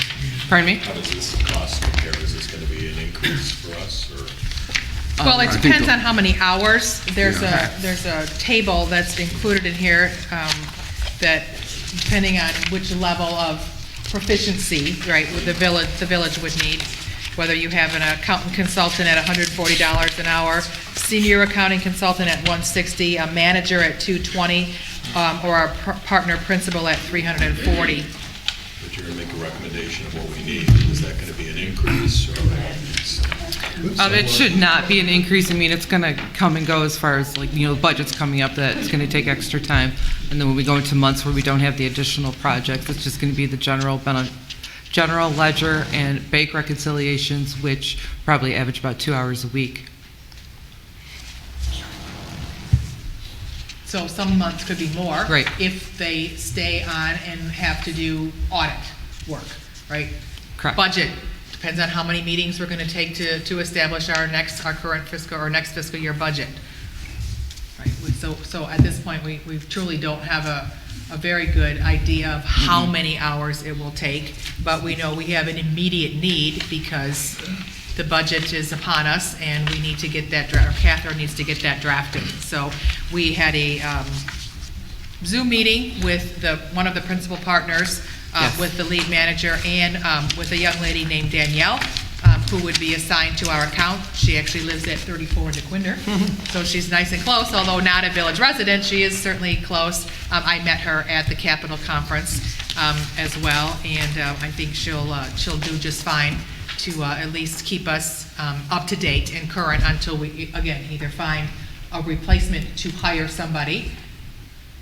Again, we're looking for a specific skill set. Municipal Correct. accounting is not an average, everyday, background that people come with. We know, based on the previous accountant who didn't have any municipal experience, how much financial work we had to do for our audit. We had to pay for a lot of extra labor from UHY at that time to come in and reconcile things that just couldn't be reconciled. So I make a motion that we move forward with this as agenda item as presented. So we have a motion by Bartholomew. Support by Edwards. Any other discussion? Yeah, I just wanted, if you haven't already, if you would ask for a proposal from them, based on our operation, what they would think it would be an annual, how many hours, what annual? level a person would be, so we would have, just an idea of how this is impacting us. Well, to answer that question, we did talk about that in that meeting, and she thought it would be 2 to 3 hours a week of general ledger and bank Correct, recs, yes. is what we'd be looking at. Right. And then it would be project-based on top of that. And that's what I'm saying, So those projects would be, questionable. But So with the general stuff then, the 2 to 3 hours a week, would that be handled by the accounting consultant? The 140? lowest tier. This would be the consultant. Yes. Yeah, I guess. what I would ask 280 a though week, 2 hours. is if they can look at our operation, because we pretty much do the same thing each year. At 2 hours a week. What is For the rest of the year. if they were gonna handle, if they were gonna propose, and I guess this can be if you're putting this out, because I would think we maybe wanna hire somebody and replace Tim. That was working really well. But if we have this, that they gave us a proposal that for a fiscal year, this is what it's gonna take to do what you've been doing. This is the level of who has to do that work, and put a number to that. Is it $100,000? Is it $30,000? Okay. That would be helpful, I would think. All right, it would be a Just measure guesstimate, like I this. said, if projects do come up, but yeah, I can ask them for I mean, that. you need somebody as a stopgap in doing that, but, you don't wanna just keep doing that if it's not making fiscal sense.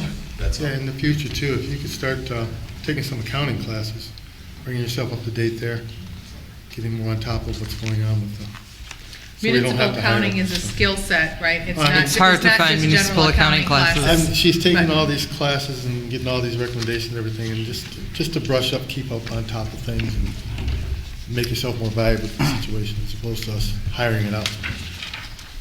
Okay, so we Nathan, have I do have a question. Nathan, to your motion, you said motion is recommended.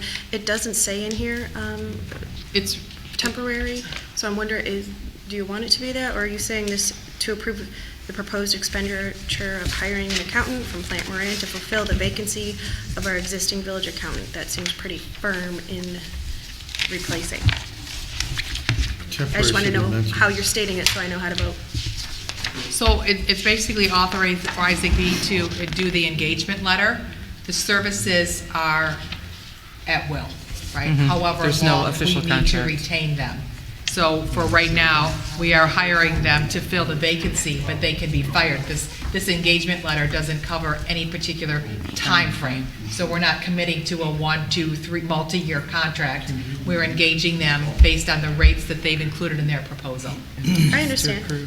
but there's also nothing in here stating that. You're saying that, but I want it says to fill the vacancy. So I would like us to go out for bid. We need to get some quotes. We need to not just take this and leave it. Like So maybe do I'm this for asking the 90 way that the days. motion's being stated. How are you stating it? Yeah, because even at the 3 hours a week, that's just for the basic stuff, no projects, no anything else, that's 22 grand. And we're only paying 26 now for everything. So, yeah, I would definitely like to see, like Bob was saying, some numbers from them on what it would take for the whole year. And then also send it out or let them bid on it. That would take us through the end of our, 3 months would basically take us through the end of our fiscal year. I'm just confused. It wouldn't be a bid process. We have Or post it, resumes coming in, advertise it, yeah. applicants coming in, so. Yeah. Right, we would continue with that, but Right. maybe we would give this a. But then what would we be timeframe bidding out? That, but in a month, you could say, hey, we got this great candidate and we're Okay, going to yeah. hire the person. But in 90 days, we aren't just gonna, this is gonna be our accountant for, and that would take us through the end of this fiscal year. Great.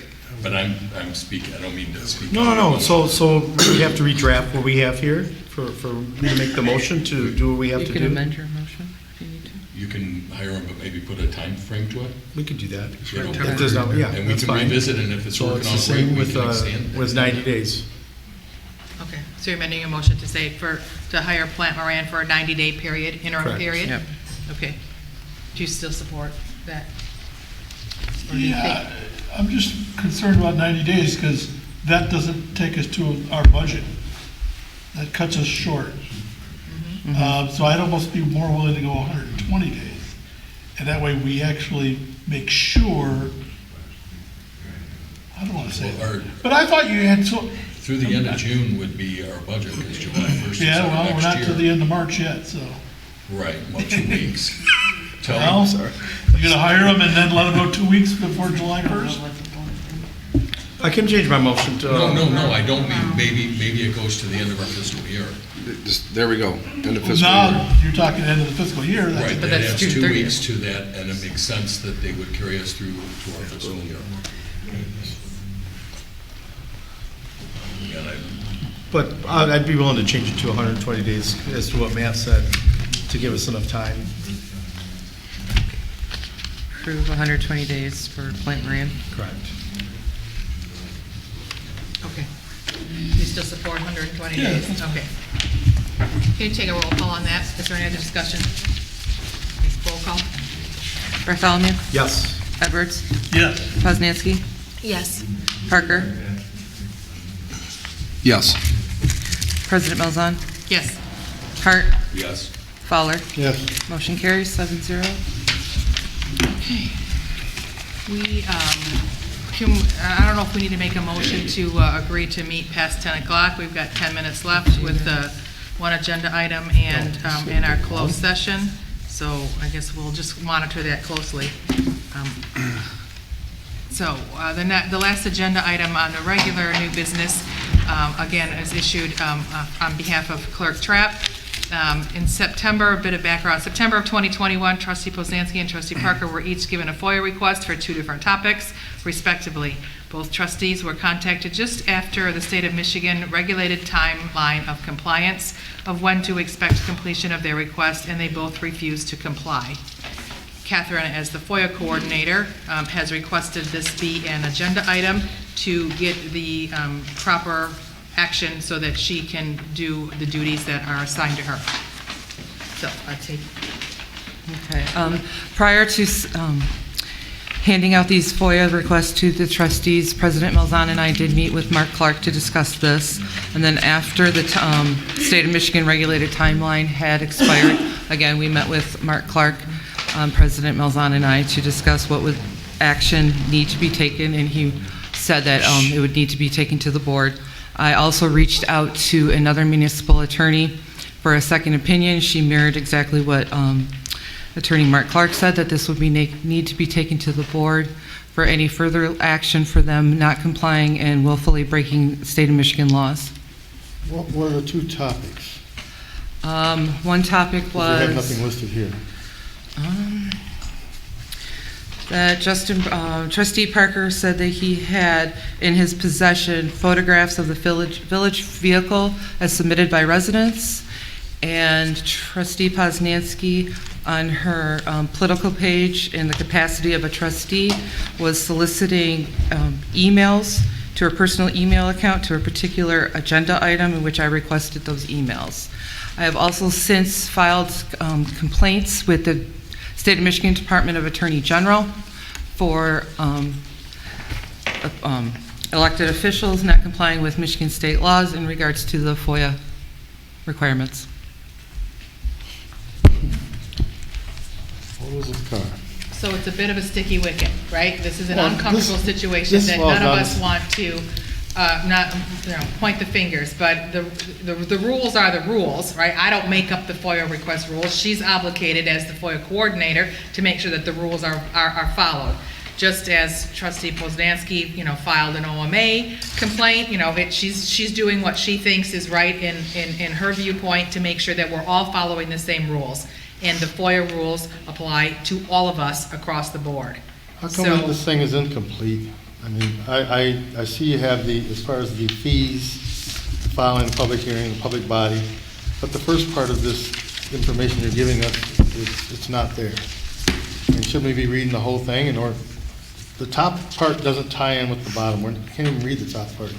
It just starts at written appeals for fees. I mean, where's the rest of the information above that?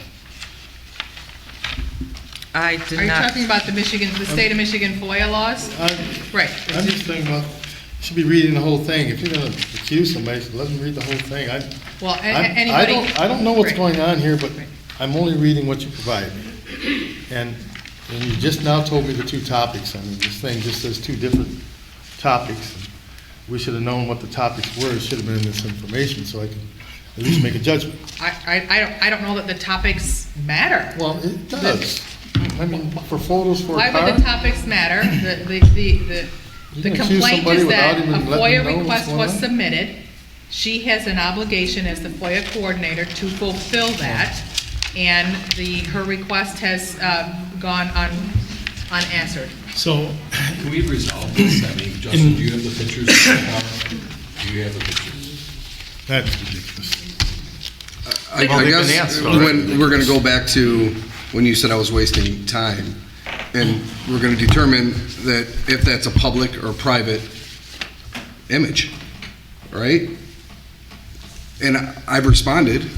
It might not be the response you wanted, but there was a response given. This was a topic, this was a question that was asked of Attorney Mark Clark, that is this a public record that can be FOIA'd? And his response was yes. Well, wait a minute. Okay. Oh, I'm sorry if I misspoke. That was a I would rather- conversation from I would rather, September. if I could, speak for myself. The question is, there are actually two questions, probably more, but let's start with two. We got 5 minutes. All right. One is it a public record? Now, I don't recall weighing in on whether it was a public record or not, but I did say that's the question. Is it a public record? And then, as part of that, the other question is it a public record that exists or is required to be maintained?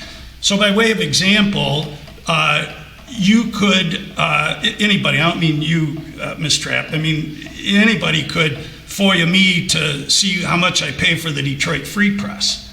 Well, the Free Press shows up on my porch on Thursday, Friday, and Sunday, so you can kind of figure it out, but it's not a public record. I don't have to tell you that.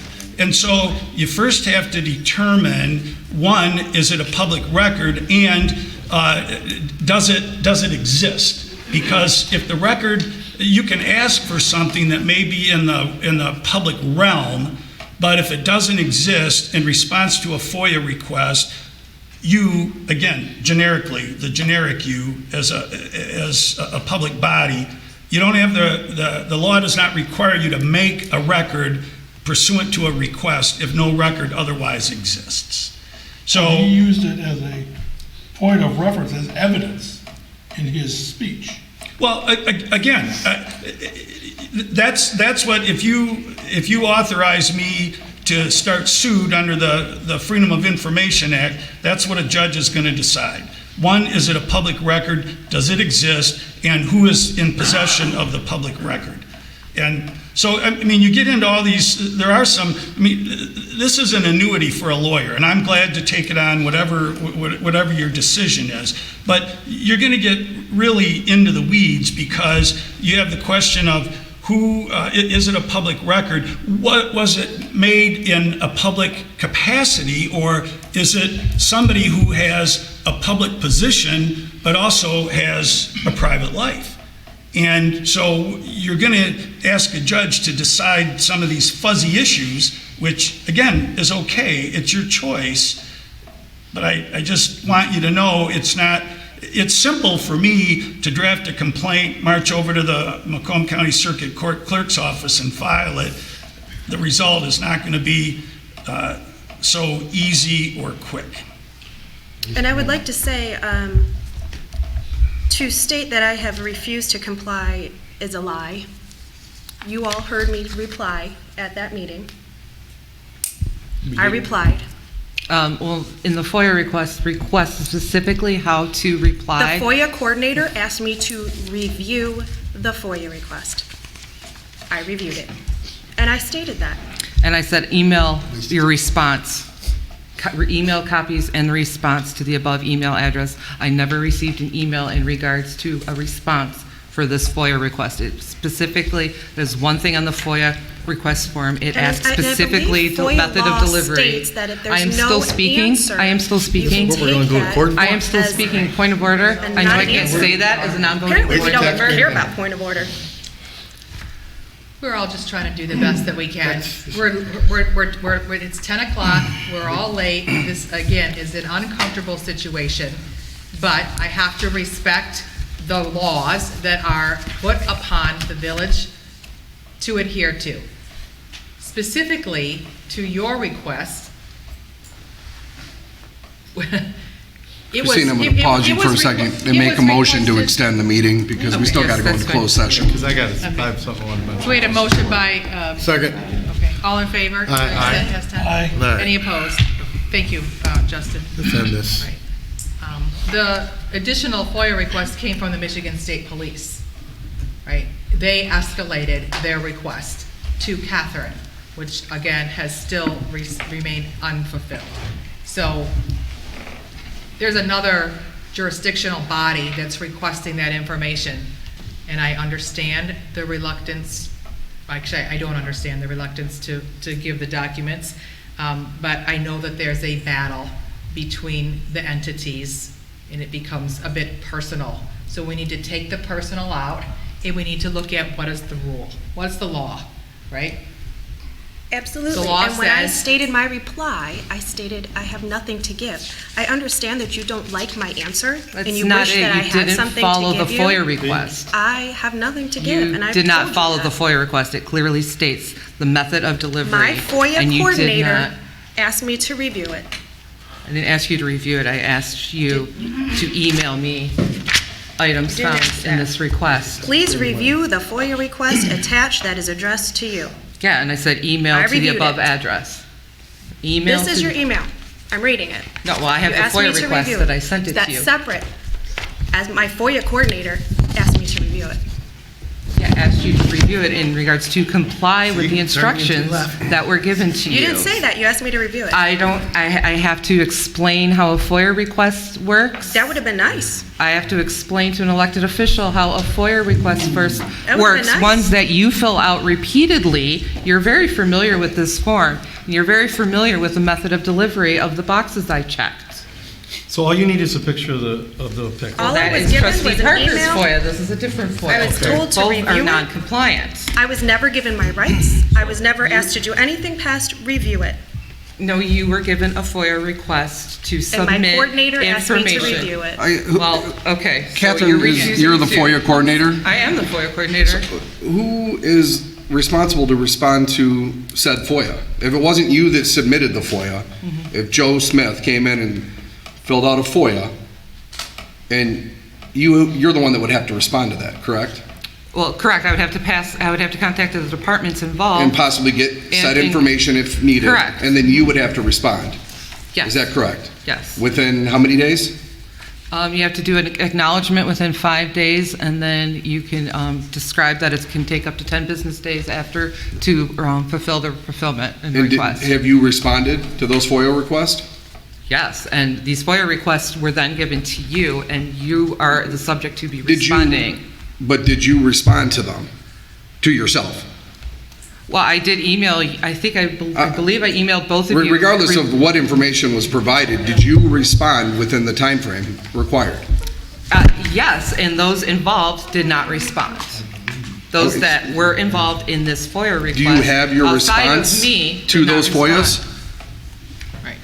So can we just, right, I see what you're doing, but no, Hand the that's, pictures over. Well, that's what I'm doesn't thinking. take away the fact that these two FOIA So, requests went I'd to the like- trustees. So regardless if you got the information, and whoever that I might did be, not get- these regardless were if you got that unfulfilled. information, you still have an obligation to respond to that These are FOIA. 4 months overdue for And it's funny, fulfillment. 4 months overdue that haven't been spoken about until I brought up a violation. It seems that this is retaliatory. Oh, no, you can, Yes, if you, ma'am, I no, have been if you want to harassed. see the caller I ID have of how been many harassed, times and and now the I'm being dates. threatened with a Okay, you lawsuit. refuse to let me speak. I know I'm not a voting member, but I still have the ability to have the floor. Per President Malzahn, do I have the authority to have the floor at this time? yes. I can show you phone records of me contacting Attorney March Clark in the fall time, around the time that this was submitted, and probably since December, trying to contact, God bless our schedules were different, an outside attorney for another municipality to get a second opinion. So no, the timing, think all you want, but this has been ongoing since about December. I'm pretty sure President Malzahn said it was right after I brought up the violation of OMA. You literally just said it. So I would like to weigh in if I may. I don't think I can talk too much about this, the specific incident, but our Chief Dan had a situation where an officer made a mistake, and he couldn't let it go. He couldn't sweep it under the rug. He knew at that point he had to make a decision to do what he was supposed to do his job. It wasn't fun, but I think this is the same situation here. Catherine has the job. This came up. Then it says here they're both refusing to comply, even though I know it's trying to be argued out here with that, because this could be taken care of if they would have just applied. So with that, I'm going to make a motion that we move forward with this action item for approval on disclosure of legal action in regards to FOIA. Do we have support? I just want to have a little more discussion. Okay. Anna? Let's get it over with. What I would say is Justin said in a meeting that he had pictures of a car. They may or may not exist. He doesn't want village to car. show those. If he had them, I don't think it's a big deal. He would have said, yeah, here they are. This is what it was. I don't know why, but it doesn't. Do we care? Do we care? I don't care. But I guess the content, that's where you're arguing, is what it is. I would say, like Mr. Clark said, if you don't have them in your possession, then respond that I do not have them. The statute of you keeping them, I've whatever you responded. want to say. Okay. I've responded. Okay. You got a I don't motion know out what the there. response is. Does that have a Obviously, second? it's not what she needs. Now, You Megan's did not. Does that have a emails, motion? is this, because the state police, is this about benches or what is? Okay. That, we haven't even uncovered any of that. Last time you have a bench and you just said you can't because it's an ongoing investigation. It's been 8 months. Is it still an ongoing event? Like, who gave you the bench? Do you want to disclose that or no? Can we just? This isn't even in question right now. Well, I think that's what the emails are. These things should just not be here. Just be I don't- transparent. It should be transparent. This has It's like, nothing to I do made a with the mistake, bench. so-and-so said I could have one, got a Ted took motion. two, Marion Give has us a one, I second on the have motion one. so we I can know vote you for it, have yes two. or no. Let's get out of here. Just get rid of it. I mean, just. Why debating it What are anymore? we doing? I didn't even know we were talking about benches today. Let's Bob. get it over with. These FOIAs have nothing to do with Give me a benches. second. What are you Let's call talking it. about? I don't think Megan's has anything to do with benches, Bob. It was the email. Call a vote. No, it's not. It's a completely different topic. Everybody is frustrated. Let's do it. Why do you have Yeah. to force our hands? Right. Exactly.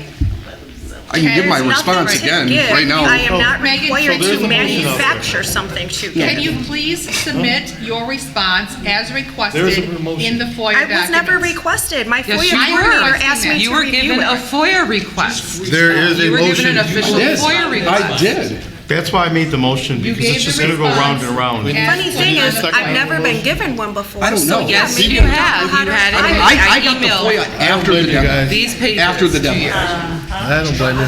I emailed these pages to you. I I don't emailed blame you an official FOIA request. Blame you at all. All right, we kind of look like There's a we're in the motion. circus here, Yeah, so I would completely. like us It's to up to you circle guys. back. I was put in a Remain situation where I professional received a FOIA and be request courteous. after said deadline. No, We just need- 100%. there was no communication. 100%. I had to come into the village office to wait a get it minute, because you wait a didn't even minute. send it to All me. right. After said Please, deadline? stop. This isn't getting us anywhere. I have It's no not idea getting what us you're anywhere. saying. Correct. It's not getting us anywhere. If you need the documents, can you please send them one more time? And can you both respond as the FOIA directives require? Please. Is that too much to ask? If she sends them out one more time, can you please provide the formal request as it states on the FOIA documents? I would like my FOIA coordinator to let me know what the process It's is. not gonna happen. You know the process. Can we, You fill out FOIAs all the time. You know the Let's do it, process. guys. No, did For any the of you know, sake if you were handed a of FOIA, the what are we audience. supposed to do as trustees? I have a motion on the table. Yeah. let's There was go no to- second. So it's dead? There's a Yes. motion. Yes. Okay, then I'll have to rescind it, right?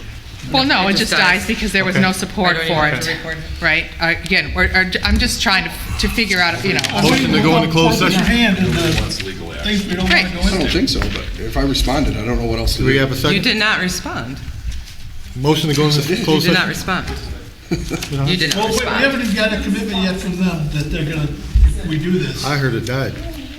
Because we gotta do one or the other. Well, you know what, if it doesn't happen until next month, we'll bring this document back again, and we'll Okay. get this taken care of so you can Try and finish your job. respond right officially and get this. What do you need clarification on, Justin? I don't know what else to do. I've responded. You did not Right respond. guard's wearing off. I did not receive any pictures. I've No. responded to the FOIA. Do you want me to respond again? Based on the FOIA, because the last time I responded, I was overtalked by Bob, and it was cut out. Based on the FOIA request given, there is no information to provide. So then you lied by saying you had pictures of the village car when you didn't. Oh, man, I got your moment. Don't you love those, Nate? No. No, but. And I said, again, method of delivery was email. Say it, regret it, write it, regret it. So this method of delivery is not a response to the FOIA. How was it sent to me? Megan, do you need Via the email. clarification on how to respond? Never. It's 2022, how do you not have email? If my FOIA This is coordinator why would the ask me people to will vote. respond, I would respond. I sent you, I don't understand how getting a FOIA request means you don't have to read a FOIA request. Why they will vote. You were emailed a FOIA request. I don't understand. I don't I'm just understand. not sure at all how. I'm not understand. Somebody who fills out FOIAs constantly doesn't understand how FOIAs are done. We'll Motion to bring go it into back closed if you don't get session. your answers. Second. Thank you. Good night, everyone.